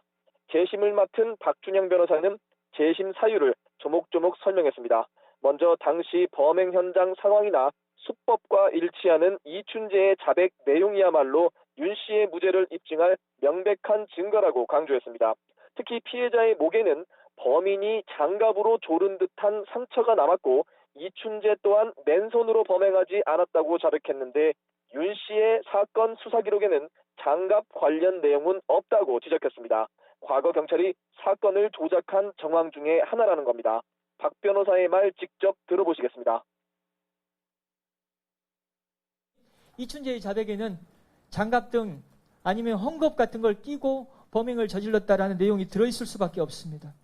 그리고 윤모 씨의 자백에는 그런 장갑이란 내용이 전혀 등장하지 않습니다. 박 변호사는 이어 당시 현장 검증이 영장 없이 진행됐다는 사실을 확인했다며 수사 과정 곳곳에 불법성이 있다고 덧붙였습니다. 과거 경찰이 윤 씨에 대해 가혹 행위를 하는 등 수사기관이 범죄를 저지른 정황도 재심 사유가 될 수 있다는 설명입니다. 윤 씨와 변호인단은 기자회견을 마친 뒤 30년 전 윤 씨에게 무기징역을 선고한 수원지법에 재심 청구서를 제출했습니다. 화성 8차 사건은 지난 1988년 9월에 14살 박모 양이 자신의 집에서 성폭행을 당한 뒤 숨진 사건으로 윤 씨가 범인으로 지목돼 20년간 복역했습니다. 하지만 최근 화성 연쇄살인 피의자로 특정된 이춘재가 8차 사건도 자신의 범행이라고 자백하면서 30년 만에 진범 논란이 일었습니다. 지금까지 YTN 안유락입니다. 자유한국당 나경원 원내대표가 패스트트랙 수사와 관련한 피고발인 신분으로 조금 전 검찰에 출석해 조사를 받고 있습니다. 민주당과 다른 야당들이 철저하고 엄중한 조사를 촉구한 가운데 수사 대상에 오른 다른 한국당 의원들도 뒤숭숭한 분위기입니다. 국회로 가보겠습니다. 나연수 기자. 네, 국회입니다. 네, 나경원 원내대표가 검찰에 출석하는 모습 앞서 저희도 생중계로 전해드렸는데 지금 국회 상황은 어떻습니까? 네, 패스트트랙 충돌 사건으로 고소고발이 이뤄진 지 201일 만에 나경원 원내대표가 검찰 조사를 받으러 들어갔습니다. 수사 대상에 오른 한국당 현역 의원 60명 가운데 처음이자 대표격으로 출석한 겁니다. 나 원내대표는 대한민국의 자유민주주의 의회를 지켜내겠다는 말을 남기고 조사를 받으러 들어갔습니다. 더불어민주당 이해식 대변인은 논평에서 그간 한국당 의원들은 불법과 폭력 행위를 전면 부정하며 법을 기만해왔다며 철저한 조사와 엄중한 처벌이 있어야 한다고 강조했습니다. 앞서 어제는 정의당 윤소아 원내대표 등이 대검찰청을 항의 방문해 한국당 의원들에 대한 철저한 수사를 요구하기도 했는데요. 정치권의 압박만 있는 게 아닙니다. 검찰은 지난 4월 패스트트랙 충돌 과정에서 빚어진 폭력 사태와 이 과정에 당 지도부의 사전 모의나 교사가 있었는지를 집중적으로 들여다보고 있는데요. 이러한 혐의를 확인하는 과정에서 국회 방송을 2차례 압수수색해 충돌 당시 영상 기록을 확보했고 혐의를 입증할 증거도 쥐고 있는 것으로 전해졌습니다. 검찰이 10여 명 기소 방침을 세웠다는 이야기까지 전해지면서 그동안 검찰 수사를 전면 거부해온 한국당 의원들도 일부 자진 출석을 고민하고 있는 것으로 알려졌습니다. 일단은 지도부가 의원들의 개별 행동을 견제하면서 나 원내대표가 대표로 출석하는 모양새를 취했지만 의원들의 동요를 우려하는 분위기입니다. 더구나 보수통합 논의 와중에 원유철 통합추진단장 내정을 둘러싼 진실공방까지 벌어지면서 내년 총선을 앞둔 한국당 내부 분위기가 뒤숭숭합니다. 네, 이런 가운데 민주당에서는 일부 의원들과 외부 영입 인사들의 험지 출마설이 나오고 있다고요. 네, 민주당에서는 지금 이 시각 새로 영입한 인사들의 입당식이 열리고 있습니다. 김용진 전 기획재정부 제2차관, 김학민 전 순천향대 산학협력부총장, 황인성 전 청와대 시민사회 수석인데요. 세 사람은 각각 내년 총선에서 경기 이천, 충남 홍성 예산, 경남 사천 남해 하동에 도전장을 냅니다. 이들 지역이 현재 자유한국당의 지역구이기 때문에 민주당은 험지 출마라는 점을 강조하고 있습니다. 앞서 민주당 싱크탱크인 민주연구원이 새로 공개한 자체 유튜브 방송의 첫 주제도 험지 3인방이었습니다. 경북 구미을의 김형권, 충남 논산계룡 금산의 김종민, 부산 북강서갑의 전재수 의원이 주인공이었는데 특히 이미 활동 중인 지역구에 재차 도전하는 의원들까지 험지 도전자로 묶이는 것은 의아하다 이런 시각도 있습니다. 민주당의 이 같은 험지 띄우기는 사실 민주당 내부에 보내는 메시지 성격이 강하다는 분석이 나옵니다. 다시 말해 잠재적인 공천 물갈이 대상자에게 보내는 신호라는 해석이고요. 최근 정치권의 화두인 2030 젊은 정치 신임 영입을 위한 사전 작업이라는 분석입니다. 지금까지 국회에서 전해드렸습니다. 대통령 직속 북방경제협력위원회가 다음 달 북방권 국가와 국제기구 등이 참여하는 첫 국제회의를 열고 북방정책과 경제협력을 논의합니다. 북방경제협력위원회는 오늘 오전 서울 프레스센터에서 열린 6차 회의에서 다음 달 5일 신북방정책과 동북아 다자협력을 주제로 북방포럼을 연다고 밝혔습니다. 북방위와 관계부처는 오는 2021년 신북방 지역 농식품 수출 5억 불 달성을 목표로 전략 품목을 육성하고 마케팅 강화와 수출 지원 체계 구축 등을 추진하기로 했습니다. 또 동북아 경제 공동체 실현의 거점으로 삼고 있는 중국 동북 지역에서의 한중 경제 교류 협력 강화 방안도 추진할 계획입니다.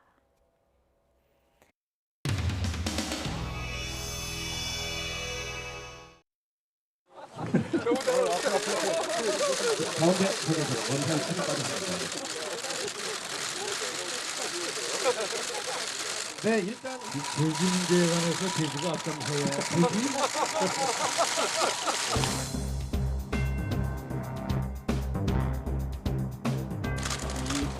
많이 사처분하는 바람에 공무원들이 아주 트라우마에 걸려가지고 정도 공무원들에게 격려의 박수를 좀 보내주시기 바랍니다. 자기도 모르는데 또 국가 열병에 걸렸다고 해도 그 매지가 사람한테는 아무런 영향을 못 미친다고 합니다. 여러 가지 그 잘못된 정보 때문에 돼지고기 소비가 또 매우 많이 줄어듭니다. 경기도 화이팅! 돼지 화이팅! 기사님, 대표님하고 악수 한번 안 하세요? 대표님 지금 챙겨 주시고 악수 한번 하세요. 대표님 친하하는데.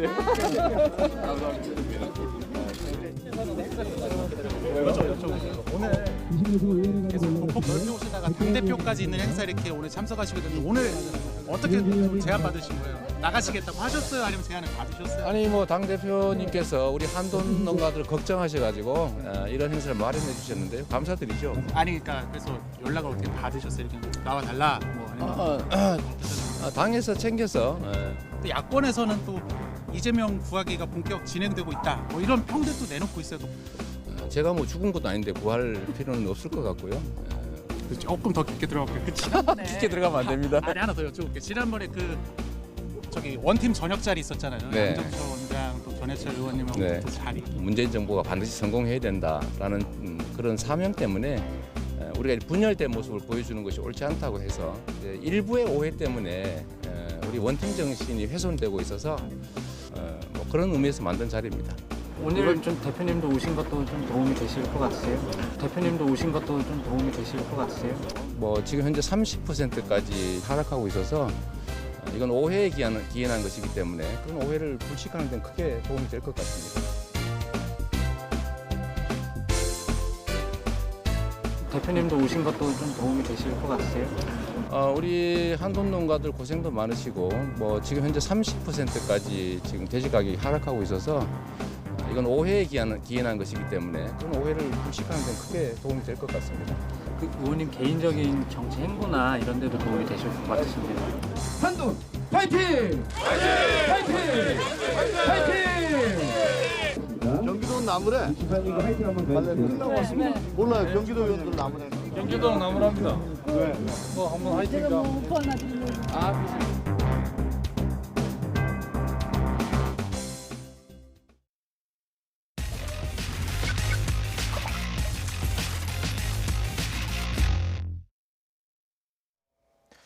정치가 해답을 주기는커녕 문제가 돼버렸다. 단언컨대 이런 정치는 공동체의 해악이다. 한 여당 초선 의원이 내년 총선 불출마의 뜻을 밝히며 진단한 20대 국회 2019년 한국 정치의 현실입니다. 그의 말을 거꾸로 읽어보면 초선 의원 한두 명 불출마한다고 바뀔 정치도 아니라는 생각도 듭니다. 괜히 평가가 좋은 정치인 한 명을 잃게 되는 건 아닌가 이런 우려도 있습니다. 제가 말씀드린 그 부끄럽고 창피해서 불출마를 결심했다는 민주당 이철희 의원 모셨습니다. 안녕하십니까? 안녕하십니까? 자, 뭐 벌써 한 달이나 됐습니다. 불출마 선언을 하신지. 네. 그 전보다 오히려 더 바빠지셨다고 하더라고요. 한 달은 되게 바쁘게 지냈습니다. 주로 어떤 일정들 소화하셨나요? 뭐 방송이 많았고요. 예. 또 인터뷰가 많았고 또 근래에는 여기저기 좀 불려가는 데가 있어서 바쁘게 지냈습니다. 예. 자, 뭐 그렇게 바쁘게 지내시다 보니까 YTN 나오시는데도 한 달이나 걸리셨는데 자, 2년 전쯤으로 제가 기억을 하는데 제가 국회 출입 기자 당시에 사석에서 차기 총선에 나가지 않겠다 이런 얘기를 하셨었어요. 그래서 저는 그때 믿지 않았거든요. 근데 공식적으로 이제 선언을 하셨는데 그 뒤에 사실 많은 분들이 지금 응원을 해주시고 계거든요. 후회되지 않으십니까? 결정이 후회되지는 않고요. 예. 다만 두 가지 생각이 있는데요. 하나는 정치하는 사람이 뭘 이렇게 하겠다고 하면 박수를 받는 시대가 아니라 안 하겠다고 하니까 박수를 받는 이 씁쓸함, 결국 정치에 대한 우리 국민들이 갖는 불신이 상당히 크구나라는 게 좀 와닿았고요. 또 하나는 제 이런 불출마가 정치 자체에 대한 어떤 불신, 정치 혐오를 또 조장하는 걸로 갈 수도 있겠다. 제 뜻은 그게 아닌데 사실은 정치가 너무 중요하고 그 너무 중요한 정치가 달라져야 되고 바뀌어져야 된다는 게 제가 드리고 싶은 말씀이었는데 아니 뭐 저런 친구도 힘들다 하니 뭐 정치 문제 있는 거구나. 역시 정치는 쳐다보면 안 돼. 이렇게 판단할까 봐 제가 좀 걱정이 돼서 요즘은 제 원래 뜻은 정치가 바뀌어야 되고 그 바꾸려면 시민의 힘으로 바꿀 수밖에 없다. 그러니까 정치를 외면하지 마시라. 이 말씀을 꼭 덧붙이고 있거든요. 그래서 저는 뭐 제가 좀 더 의지가 굳건하고 좀 단단한 내면이 있으면 안에서 더 이른바 싸워볼 수 있겠습니다만 저는 이만큼만 하고 뭐 그때도 제가 뭐 이 국회는 더 오래 할 생각 많지 않았었기 때문에 밖에 나가서 조금 거드는 역할을 하겠다는 역할의 변경이라고 생각해 주시면 좋겠고요. 정치에 대한 관심, 정치 개혁에 대한 의지는 우리 시민들이, 국민들이 많이 가져주면 좋겠습니다. 의원님께서 이제 불출마 선언하신 뒤에 표창원 의원도 불출마를 선언하셨고 그래서 굉장히 주목을 많이 받았는데 그 이후엔 좀 잠잠합니다. 실제 분위기는 좀 어떻습니까, 내부? 이제 불출마가 연이어 터져 나오려면 조금 더 시간이 있어야 됩니다. 그러니까 저희는 총선이 아직 좀 너무 많이 남았나요? 많이 남았죠. 내년 4월 15일이니까 시간이 좀 남았고요. 그런 면에서는 좀 많이 남았군요. 그리고 지금 또 정기국회 중이고 또 예산안 처리도 남아 있고 또 논란이 되고 있는 패스트트랙 법안들에 대한 처리도 12월 초에 이루어질 거기 때문에 그런 저런 것들이 이제 국회 일정이 마무리되면 각자 출마에 대한 입장들을 밝힐 때가 올 거라고 보고요. 다만 우리 정치가 이렇게 문제가 있다. 정치를 바꿔야 된다라는 문제 제기, 어떤 물꼬를 텄다 그럴까요? 쇄신의 물꼬를 텄다는 게 저나 표창원 의원이 한 역할인 것 같고요. 마치 저희 둘이 해답을 갖고 있는 것처럼 비춰지는 거는 좀 과한 기대 같고 저희도 이대로는 안 됩니다라는 문제 제기를 한 것이고 또 쇄신의 방향은 이런 게 좋겠습니다라는 정도가 저희가 할 일이지 시시콜콜 이거 하세요 저거 하세요 하는 거는 저희도 여러 사람이 논의하는 중에 한 목소리를 낼 수는 있겠지만 마치 정답이나 해답을 갖고 있는 것처럼 비춰지는 건 좀 과도한 것 같고요. 저희가 감당할 수 없는 영역입니다. 자, 뭐 이 현역 의원 불출마 선언한 의원들을 제외하고도 평가 과정에서 하위 20%는 현역 의원 20%를 걸러나겠다는 지금 방침이잖아요, 민주당에서. 자, 그렇다면 뭐 자세하게 말씀해 주시긴 어렵겠지만 지금 두 분 외에도 한 뭐 10명 안팎으로는 불출마를 준비하고 있다 이렇게 저희가 생각해도 될까요? 네, 제가 알기로는 10여 명. 뭐 기자분들도 출입하는 기자분들도 공식적으로 발표만 안 했을 뿐이지 누구는 불출마가 분명하다라는 건 다 알고 있는 거고요. 그런 분들 포함하고 또 불출마 쪽으로 더 강하게 마음을 먹고 있는 분들까지 고려하면 저는 10명은 훨씬 넘었을 거라고 봅니다. 알겠습니다. 자, 불출마 선언 당시에 부끄럽고 창피하다고 말씀하셨는데 직접 들어보고 말씀 이어가겠습니다. 제가 국감장 며칠 다니면서 저 부끄럽고 창피해서 총선 불출마한다고 그랬는데 달라진 게 하나도 없습니다. 역시 오늘도 저는 창피합니다. 이게 백년하청인지 천년하청인지 참 뭐라고 드릴 말씀이 없네요. 이제 조국팔이 좀 그만하고요. 예? 국정감사 좀 하고 나란 일 좀 합시다. 자, 지금 말씀을 들어봐도 그렇고 아무래도 조국 정국이 직접적인 불출마 계기가 되신 것 같기도 한데 이게 질타하신 우리 정치 현실이 야권만을 향한 겁니까? 아닙니다. 야권만 탓하면 그거는 또 정치 공방이 될 수밖에 없는 거고요. 예. 저는 여권이 져야 될 책임, 야권이 예. 져야 될 책임이 조금씩 다르게 구체적으로 쓴소리를 해주신다면요. 예. 여권을 향해서. 여권은 뭐 제가 속해 있는 게 여당이니까 여당에 대한 얘기를 먼저 한다면 저희 야당 해봤잖아요. 예, 그렇죠. 야당 때 발목 많이 잡았거든요. 예. 저희가 제1야당 할 때 발목 많이 잡았고 대통령 선거로 선출된 대통령이 뭔가 하고 싶어 하는 거 안 된다고 해서 봉쇄한 적이 많거든요. 근데 저희도 그랬는데 여당 돼 보니까 그런 야당 때문에 너무 답답하거든요. 그러면 그 야당의 그런 행태, 발목 잡는 것에 대해서 뭐 서운하고 답답하더라도 우리도 그랬으니 예? 우리도 그랬다. 이런 전제하에서 뭔가 대화를 하면 풀릴 것 같은데 그때는 우리는 맞았고 쉽지 않군요. 쉽지 않죠. 그때 우리는 맞았고 지금 당신들은 틀렸다. 이런 태도는 우리 흔히 그걸 내로남불이라고 하는데 그런 태도로는 문제를 전혀 풀 수 없을 거라고 저는 생각하고요. 야당도 입장을 바꿔 생각해 보면 여당 해봤잖아요. 그렇죠. 여당 할 때 얼마나 답답한지 알잖아요. 그러면 더 괜찮은 여당, 이른바 뭐 반대만 하는 강한 여당이 아니라 대안을 제시하고 토론하는 대안 야당으로의 길을 갈 수도 있었는데 지금 모습은 또 그렇지 않고, 그러니까 서로 어르렁거리고 싸우는 게 전부잖아요.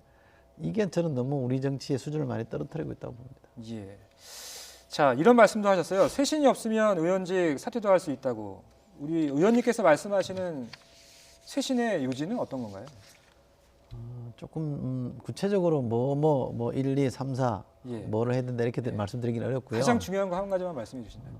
저는 기득권을 내려놓는 거라고 봅니다. 예. 지금은 내려놓는 싸움을 해야 된다. 그러니까 여당이든 야당이든 어느 정당이든 저는 많이 내려놓는 쪽이 이길 거라고 생각합니다. 그 얘기는 좀 젊은 정치인이 좀 많이 필요하다 이런 거하고도 좀 맥을 같이 할 수 있을까요? 예, 뭐 물갈이 세대 교체 또 심하게 말하면 여당이 손해를 보더라도 판 전체를 한번 바꿔보는 노력. 그렇지 않아요? 당장에 뭐 유불리에서 손해 볼지라도 한국 정치의 질을 높이는 거라고 하면 과감하게 양보하고 손해보는 길을 가는 그런 게 저는 우리 국민들이 제 마음을 얻는 길이라고 생각하고요.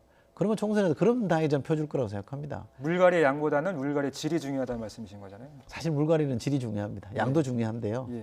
총선 때마다 4년마다 총선이 있잖아요. 총선 때마다 40% 많으면 50% 물갈이 했거든요. 그러니까요. 근데 정치가 좋아졌다는 평가를 못 듣잖아요. 그러니까 그렇죠. 지금 민주당에도 뭐 초선 의원들이 지금 65명 됐습니다. 그러니까요. 그러니까 얼마나 많이 바꾸느냐가 중요한 게 아니고 누굴로 바꾸느냐가 중요한데 제가 요즘 노래를 부르는 게 뭐냐면 제발 이제 스펙 공천 그만하자. 스펙 좋은 사람 공천해가지고 정치가 좋아진 거는 스펙이라고 하는 건 꼭 인지도하고 연결됩니까? 인지도랑 조금 다르죠. 스펙은 뭐 좋은 학벌에 뭐 사회적으로 성공한 사람 또는 저처럼 방송에 나가서 인지도 올라간 사람 이런 사람들을 공천하는 게 그동안에는 보통 문법이었거든요. 그렇죠. 보통 그렇게 했습니다. 왜냐하면 지역구 가서 당선될 만 해야 되니까 얼굴 모르는 사람은 잘 안 뽑아주니까 그래서 부득불 그렇게 한 측면이 있긴 합니다만 근데 그 사람들 대거 영입해도 정치가 좋아졌다는 평가를 못 받고 있으니 그러면 바꾸는 건 바꾸되 어떤 사람으로 바꿀 거냐는 새롭게 접근하자. 그래서 아직 어리다고 얘기하는 20, 30대를 대거 발탁하자는 게 제 취지입니다. 이 사람들이 정치라는 게 현인이 꼭 성공한 사람이 하는 거 아니거든요. 근데 현실적으로 지역구 선거 나가서 젊은 정치인들이 이기는 게 쉽지 않잖아요. 쉽지 않죠. 그래서 결국엔 비례대표가 되는 건데. 그래서 비례대표의 한 절반 정도는 저는 20, 30대 지금 민주당 내에서도 그게 가능합니까? 저는 상당히 많은 공감대를 얻고 있다고 생각합니다. 폭은 3분의 1로 하자는 사람도 있고 저처럼 아주 과감하게 절반으로 하자는 사람도 있습니다만 저는 지금처럼 과거에 한두 명 했잖아요. 그 방식으로는 안 된다. 최소한 10명, 20명은 대거 공천해야 되고 그분들이 국회 들어오게 해야 된다는 문제의식은 저는 공감하고 있다고 생각합니다. 그렇게 하고요. 그다음에 우리 당이나 뭐 다른 야당도 이른바 텃밭이라는 지역이 있잖아요. 나가면 되는데 공천하면 되는데 이런 데는 젊은 사람을 다 할 수는 없습니다. 그러나 상징적으로 몇 군데만 정해서 공천하고 당력을 집중하면 당선될 거거든요. 처음에 말씀하신 기득권과 좀 연결이 되는 말씀이신 것 같고 2030이 직접 정치를 하는 것도 중요하지만 2030의 표심을 얻는 것도 어떻게 보면 더 중요한 일이잖아요. 근데 사실 뭐 좀 전에 그런 한계도 좀 있고 좀 2030을 겨냥한 좀 획기적인 정책이라는 게 가능하겠습니까? 뭐 얼마 전에 모병제 논란도 있었고요. 여러 가지 저는 모병제가 20, 30대 특히 20대 마음을 얻는 정책이 될지는 저는 잘 솔직히 자신 없습니다. 제가 국방위를 해봤기 때문에 그 내용을 좀 아는데요.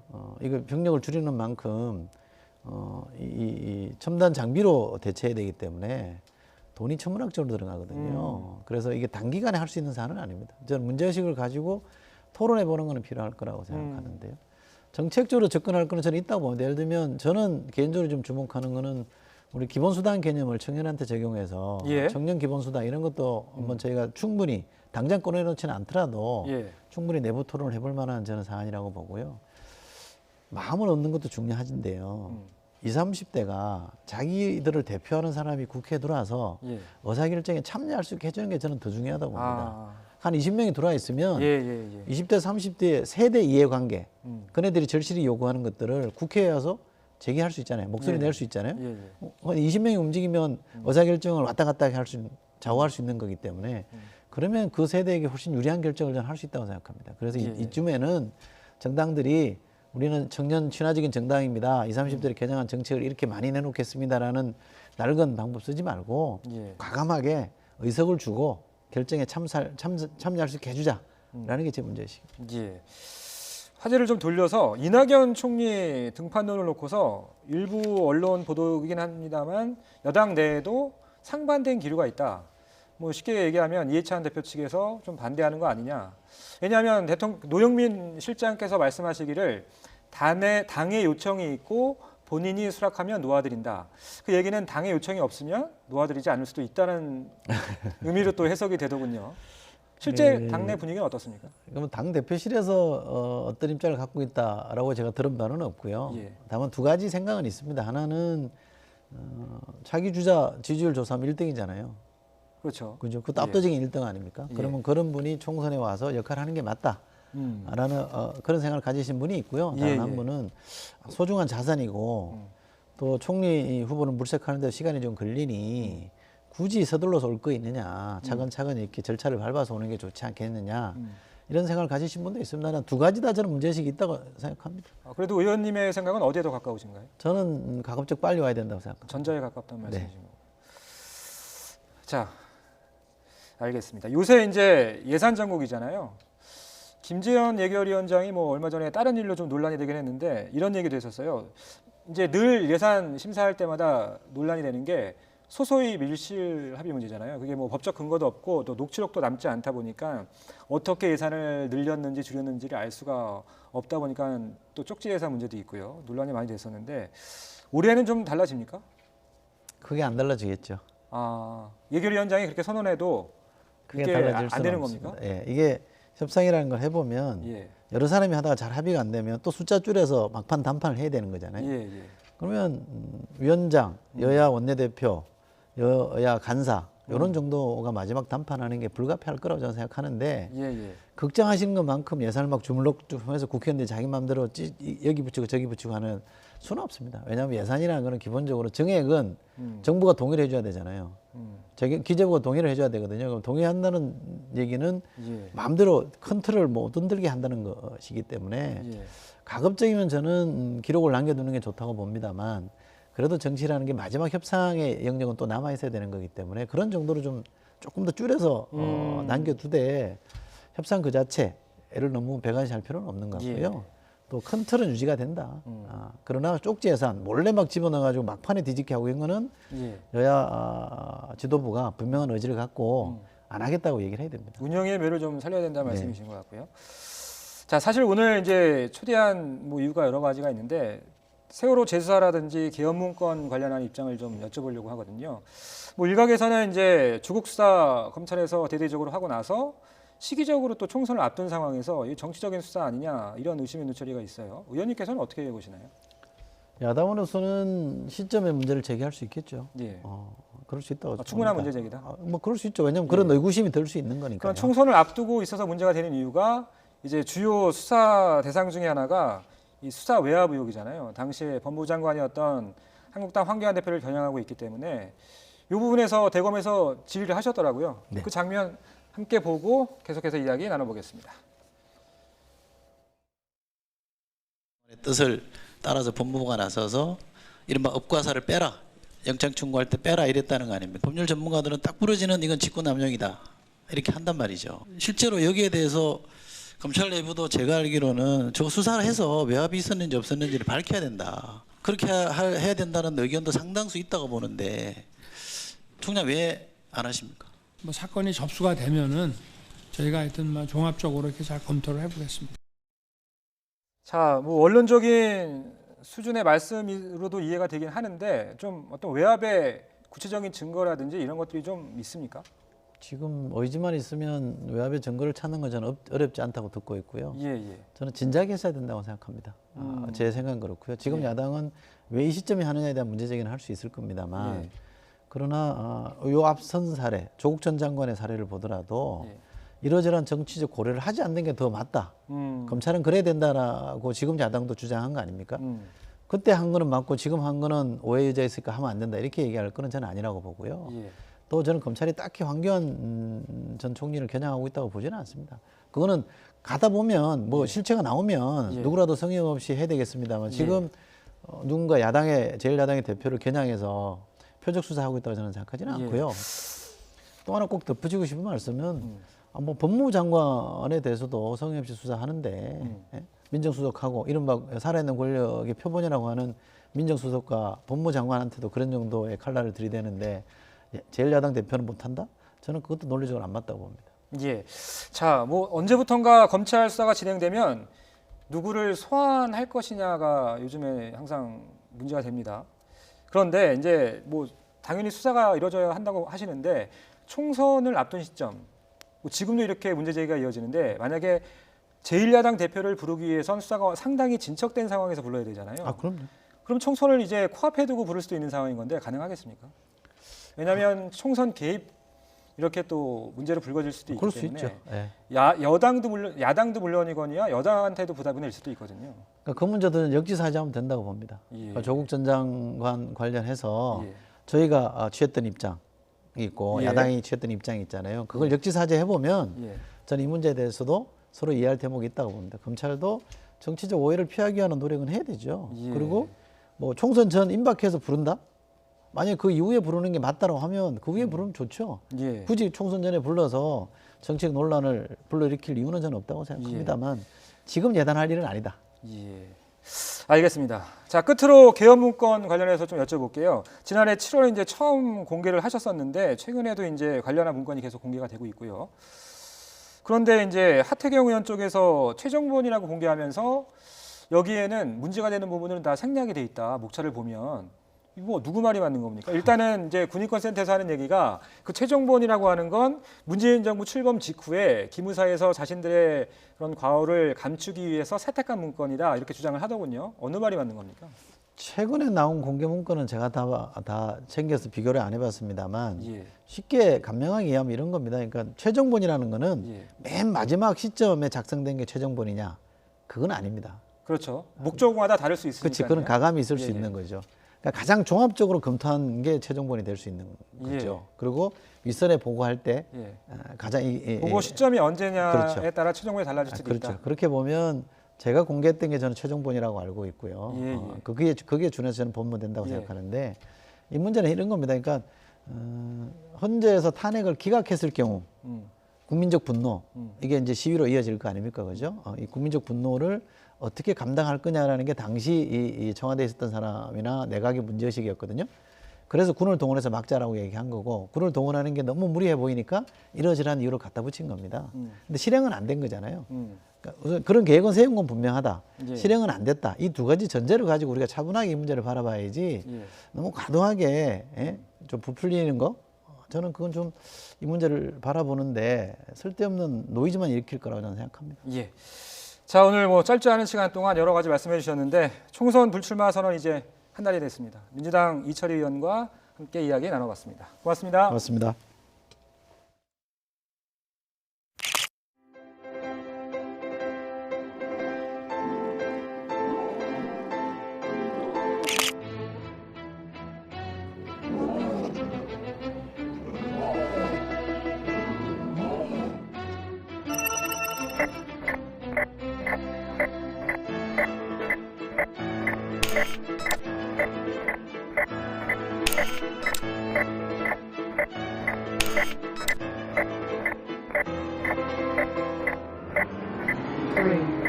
2, 1.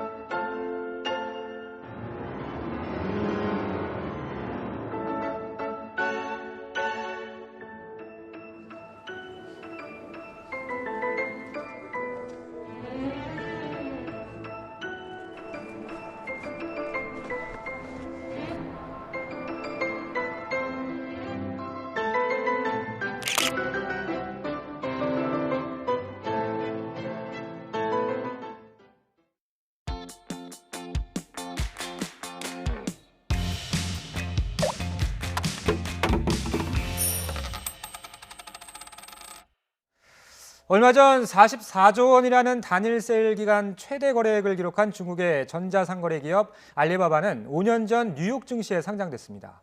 그때 주식 공모에 26조 원이 몰렸고 세계 최고 기록입니다. 이 기록을 깨고 사상 최대 규모의 주식 공개에 성공할 것으로 예상되는 기업이 있습니다. 사우디의 국영 석유 회사 아람코입니다. 아람코는 왜 상장을 하려는 건지, 한국에도 낙수 효과가 미칠 수 있다는데 그건 무슨 뜻인지 궁금합니다. 쉬워야 경제다, 더 쉬운 경제에서 세계의 상장으로 불리는 아람코 주식 공개에 대해서 알아보겠습니다. 정철진 평론가 나오셨습니다. 안녕하십니까? 네, 안녕하십니까? 네. 자, 평론가님, 최근에 뭐 뉴스 보도가 많이 돼서 뭐 많이 들어보신 분들도 계시긴 할 텐데 네. 이 아람코라는 회사 좀 생소한 분들이 있을 것 같아요. 어떤 회사입니까? 사우디의 국영 원유 기업이다, 뭐 석유 회사다 국영이라면은 뭐 왕실 소유라는 그렇습니다. 왕실 정부 지분이 100%인 그런 회사라고 보시면 될 것 같고요. 1930년대 초반에 이제 처음으로 석유라는 자원이 이제 굉장히 필요하게 되지 않았었습니까? 그때 설립이 됐다라고 보면 될 것 같고요. 우리가 보통 하루에 전 세계 사람들이 원유를 얼마나 쓰냐? 한 1억 배럴. 1억 그 배럴이라는 게 드럼통 생각하시면 돼요. 쓰는데 저 아람코라는 회사가 한 1,300만 배럴, 1,300만 통을 책임을 지거든요. 13% 정도 13% 정도를 책임지고 있는 이제 그런 회사, 어마어마하다고 보면 될 것 같고요. 지금 표에 나오는 맨 마지막 저 기업 가치는 실은 추산입니다. 그래서 늘 사우디아라비아 스스로는 우리 2조 달러 정도의 가치가 있는 회사라고 이야기는 하는데 저게 이제 앞으로 논란이 될 텐데 또 일각에서는 그 정도 아니다. 한 1조 2천억 달러 정도다. 그러니까 뭐 한 1,500조 원 정도야 라고 하고 사우디 측은 우리는 한 2,400조 원 정도 가치가 있어. 이런 논란이 있지만 평균적으로 우리가 흔히 한 2조 달러의 가치가 있는 회사라고 하니까 뭐 단일 회사로는 글쎄요, 뭐 어마어마한 뭐 그런 규모를 자랑하죠. 가늠이 안 될 정도군요. 네, 그 좀 비교를 해볼까요? 네. 우리가 애플, 마이크로소프트, 구글 같은 경우가 이제 시가총액 1조 달러 막 노리고 하는 거거든요. 1,000조. 근데 최근에 애플 같은 경우에는 주가가 많이 올랐기 때문에 이제 1조 달러인데 저 아람코가 2조 달러라고 하지 않았습니까? 그러니까 그 사이즈로 봤을 때 2배. 삼성전자가 시가총액 많이 올랐는데 최근에 한 300조 원대거든요. 그러니까 그거랑 또 비교하시면은 그 2,000조라는 게 얼마 정도의 사이즈인지는 알 수가 있을 것 같겠죠. 네. 아람코가 뭐 한국과도 남다른 인연이 있지 않습니까? 그렇습니다. 아마 우리 주유할 때 바로 보는 브랜드들인데 이때 S-오일에는 최대 주주다. 뭐 이렇게 보시면 될 것 같습니다. 근데 S-오일과 연만 있느냐 그런 것이 아니고요. 현대오일뱅크도 약 17%의 지분을 갖고 있는 2대 주주. SK이노베이션하고는 그러니까 SK 쪽에도 주유 많이 하시죠. 합작사 사빅이라는 곳이 있는데 SK에 그 사빅의 또 최대 주주입니다. GS 칼텍스하고는 이제 연이 없는데 그러니까 왜 저렇게 이 국내 정유사와 연관이 있느냐? 사우디의 저 아람코랑 사우디는 원유를 만들어내잖아요.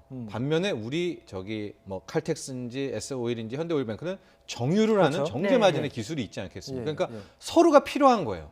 원유를 생산하는 곳은 정제해줄 곳이 필요하고요. 정제는 곧 원유의 안정적인 공급처가 필요할 거 아니겠습니까? 그래서 이제 아람코는 이렇게 세계를 돌아다니면서 저는 이렇게 자회사는 아니죠. 그러니까 최대 주주인 것으로 지분 투자를 많이 하는 것으로 좀 알려져 있습니다. 자, 그런데 이번에 이제 주식 상장 얘기가 나오면서 이미 뭐 과거에도 시도라기보다는 뭐 그런 얘기가 있었는데 불발됐다고 하더라고요. 그래서 이번에 또 얼마 전에 이 드론기 공격이 있었잖아요. 그래서 이번에도 불발되는 거 아니냐 뭐 이런 우려도 있더군요. 어떻게 예상하시나요? 제가 방송 전에 최초로 아람코 상장 보도를 언제 했냐 했더니 2016년 연말에 한번 했던 게 원고가 있더라고요. 그러니까 이게 2016년 말부터 아람코를 상장하겠다는 이야기는 꾸준히 나왔었습니다. 근데 여러 가지 뭐 이슈가 있었고요. 특히 상장을 하는 가장 큰 호재 시점이 언제냐?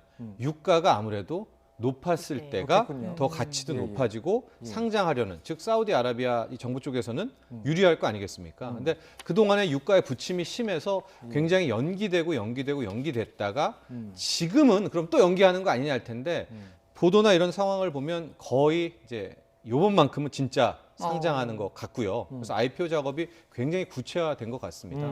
그래서 매매 실제 개시일은 12월 첫째, 둘째 주. 지금 한 12월 11일 정도로. 얼마 안 남았네요. 예. 근데 그 전에 보통 우리 공모주 청약을 생각하시면 될 것 같은데 똑같은 루틴, 똑같은 과정을 거칩니다.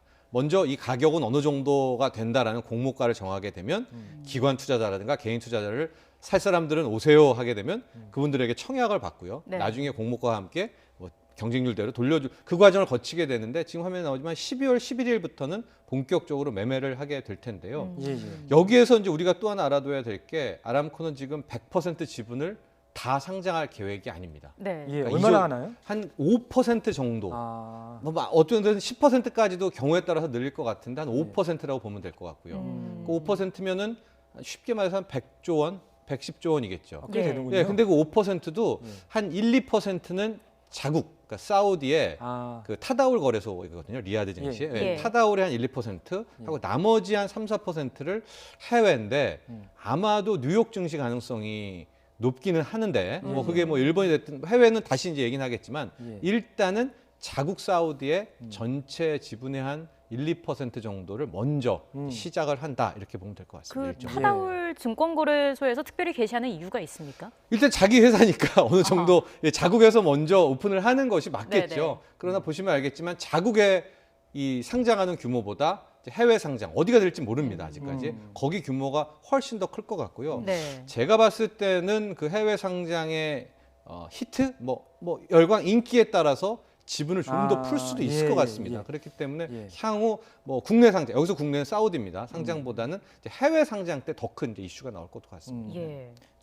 자, 그러면은 뭐 같은 질문이 될 수도 있는데 일반 분들을 그러면 그걸 왜 상장하려고 하는 거야? 그렇죠. 이런 질문을 하실 것 같아요. 네.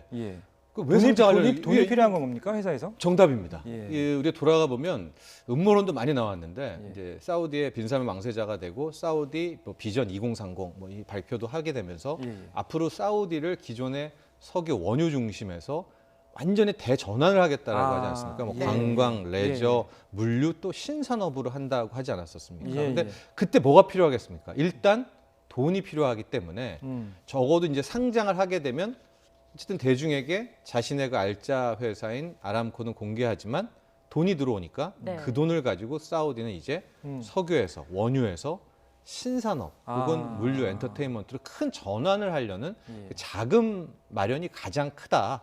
이거는 뭐 빈살만 왕세자가 늘 공언했던 그런 부분이기도 하고요. 저 아까 음모론 얘기했던 건 뭐냐면 왜 이 시점에서 이제 드디어 하라고 하다가 왜 하냐. 아마도 이제 원유의 피크가 왔다는 걸 느낀 것이 아니냐.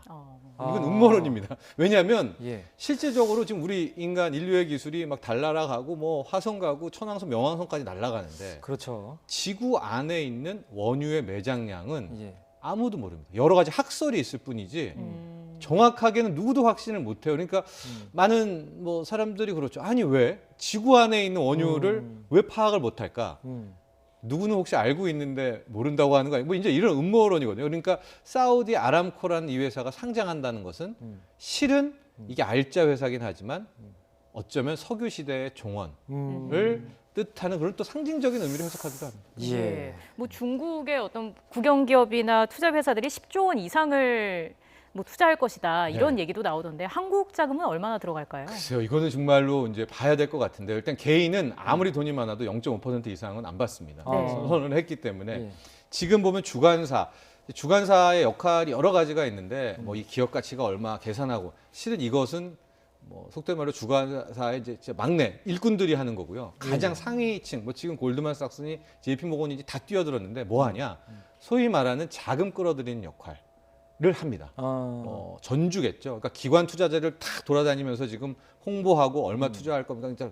지금 그걸 하고 있을 것 같아요. 세일을. 그래서 제가 봤을 때는 흥행이 실패할 것 같지는 않거든요. 전 세계 기관 투자자라면 이번에 이 주식 IPO에 공모주의 받는데 굉장히 관심이 있을 것 같으니까 아마도 그렇게 될 것 같고 국내에서도 어느 정도 일정 부분 자금들이 들어가지 않을까 조심스럽게 예측을 해봅니다. 예.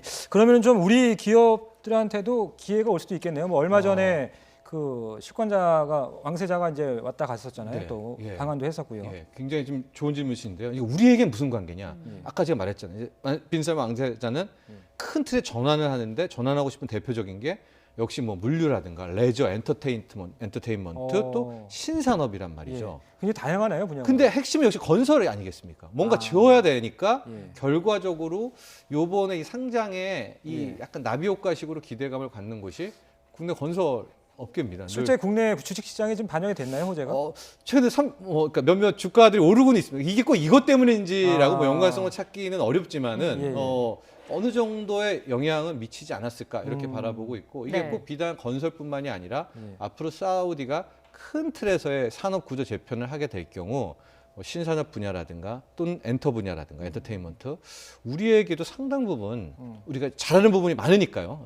기회는 오지 않을까 또 이렇게 바라봅니다. 네. 그럼 뭐 아람코 기업 가치가 사우디 정부 추산으로는 뭐 2조 달러 넘을 것이다 이런 얘기 나오잖아요. 좋습니다. 실제로 주식 시장에 상장이 되면은 시장에서 시가총액이 그 정도 나올까요?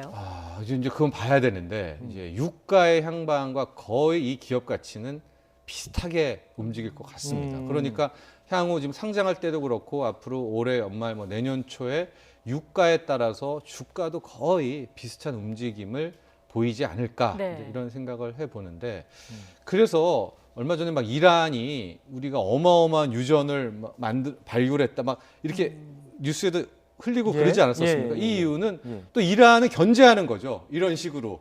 유가가 좀 더 막 낮아져가지고 사우디가 저는 미국만 견제하는 줄 알았더니 그게 아니고 그렇죠. 사우디도 함께 견제하는지 그렇게 그 뉴스도 해석할 수가 있겠고요.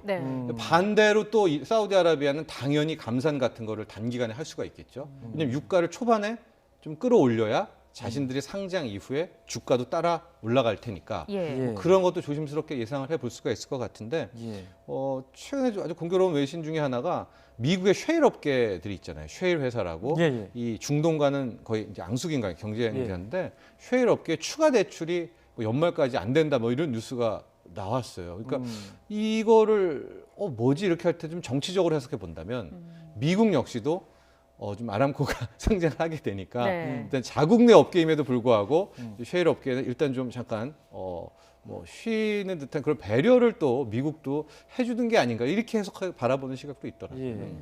그럼 뭐 지금 한 주에 얼마인지 이런 거는 결정되겠습니까? 아직은 이제 봐야 됩니다. 주당 가치나 뭐 이런 것들에 따라서 이제 곧 결정이 될 것 같습니다. 지금 유가 상황은 어떻습니까? 유가 상황이 그때보다는 많이 올라왔다라고 한때 유가가 대폭락을 하지 않았었습니까? 뭐 14, 15, 16 쭉 해서 뭐 배럴당 20달러 밑까지도 뭐 떨어지고 그러다가 지금은 다시 급반등을 했는데요. 그럼에도 불구하고 저기 이제 두바이유 상황이어서 두바이유는 뭐 40달러 뭐 요때까지 떨어졌다가 반등은 하기는 했는데 차라리 오히려 한 2018년 딱 요때쯤 했었으면 오히려 흥행이 더 성공할 수가 있을 것 같은데 지금은 최근 한 1, 2년 내 최고가에 비해서는 상당 부분 다시 또 하락한 그런 상황이어서 향후 여러 가지 해석들이 있어요. 이렇게 된다면 어떻게든 사우디가 오페크의 좌장 아닙니까?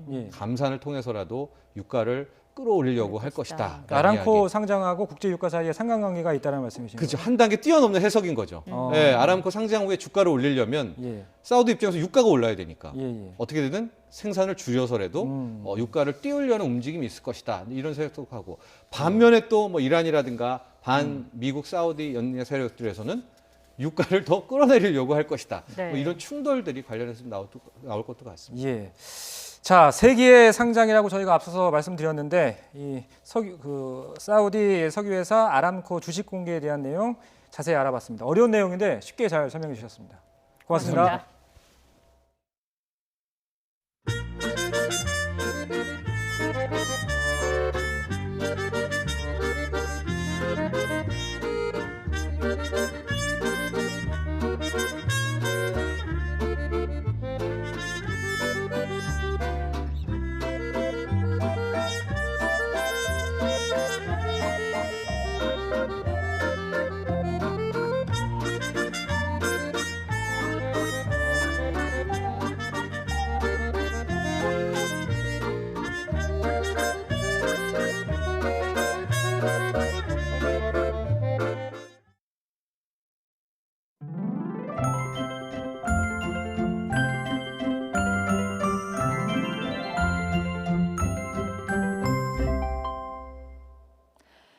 앞두고 추위를 몰고 오는 요란한 비가 내리기 시작했습니다. 현재 수도권과 강원도, 충남 지역부터 비가 내리고 있는데요. 퇴근길엔 전국에 확대되겠습니다. 오늘 밤까지 예상되는 비의 양은 중서부 지역에 5에서 30mm, 그 밖의 지역은 5mm 안팎입니다. 밤엔 기온이 떨어지면서 강원 산간 지역에 1cm 안팎의 눈이 오는 곳이 있겠고요. 중부와 경북 지역은 비가 눈으로 바뀌면서 내륙에도 첫눈이 올 가능성이 있습니다. 비가 그친 뒤에는 찬 공기가 내려오면서 수능일인 내일 아침에 중부지방을 중심으로는 영하권 추위가 찾아오겠습니다. 밤사이 기온이 10도가량 크게 떨어질 것으로 예상돼서 수도권과 강원도 지역에는 한파주의보가 내려졌습니다. 내일 아침 철원과 파주의 기온 무려 영하 6도까지 떨어지겠고요. 서울도 영하 3도까지 내려갑니다. 대구도 영상 3도 등으로 전국적으로 춥겠습니다. 수험생분들은 옷차림 따뜻하게 준비하셔야겠습니다. 내일 내륙 지역은 대체로 맑겠지만 충남 서해안과 호남 지역은 새벽부터 아침 사이에 비나 눈이 조금 더 오는 곳이 있겠습니다. 빙판길 유의하셔야겠고요. 남서부 지역은 황사의 일부가 유입되면서 미세먼지 농도가 짙어질 수 있겠습니다. 내일 낮 동안에도 쌀쌀하겠습니다. 서울의 한낮 기온이 5도에 그치겠고요. 대전과 강릉 8도, 대구 9도 선에 머물겠습니다. 날씨 정보였습니다. 더 뉴스 마칩니다. 저희는 내일도 진실에 한 발 더 다가가겠습니다. 고맙습니다.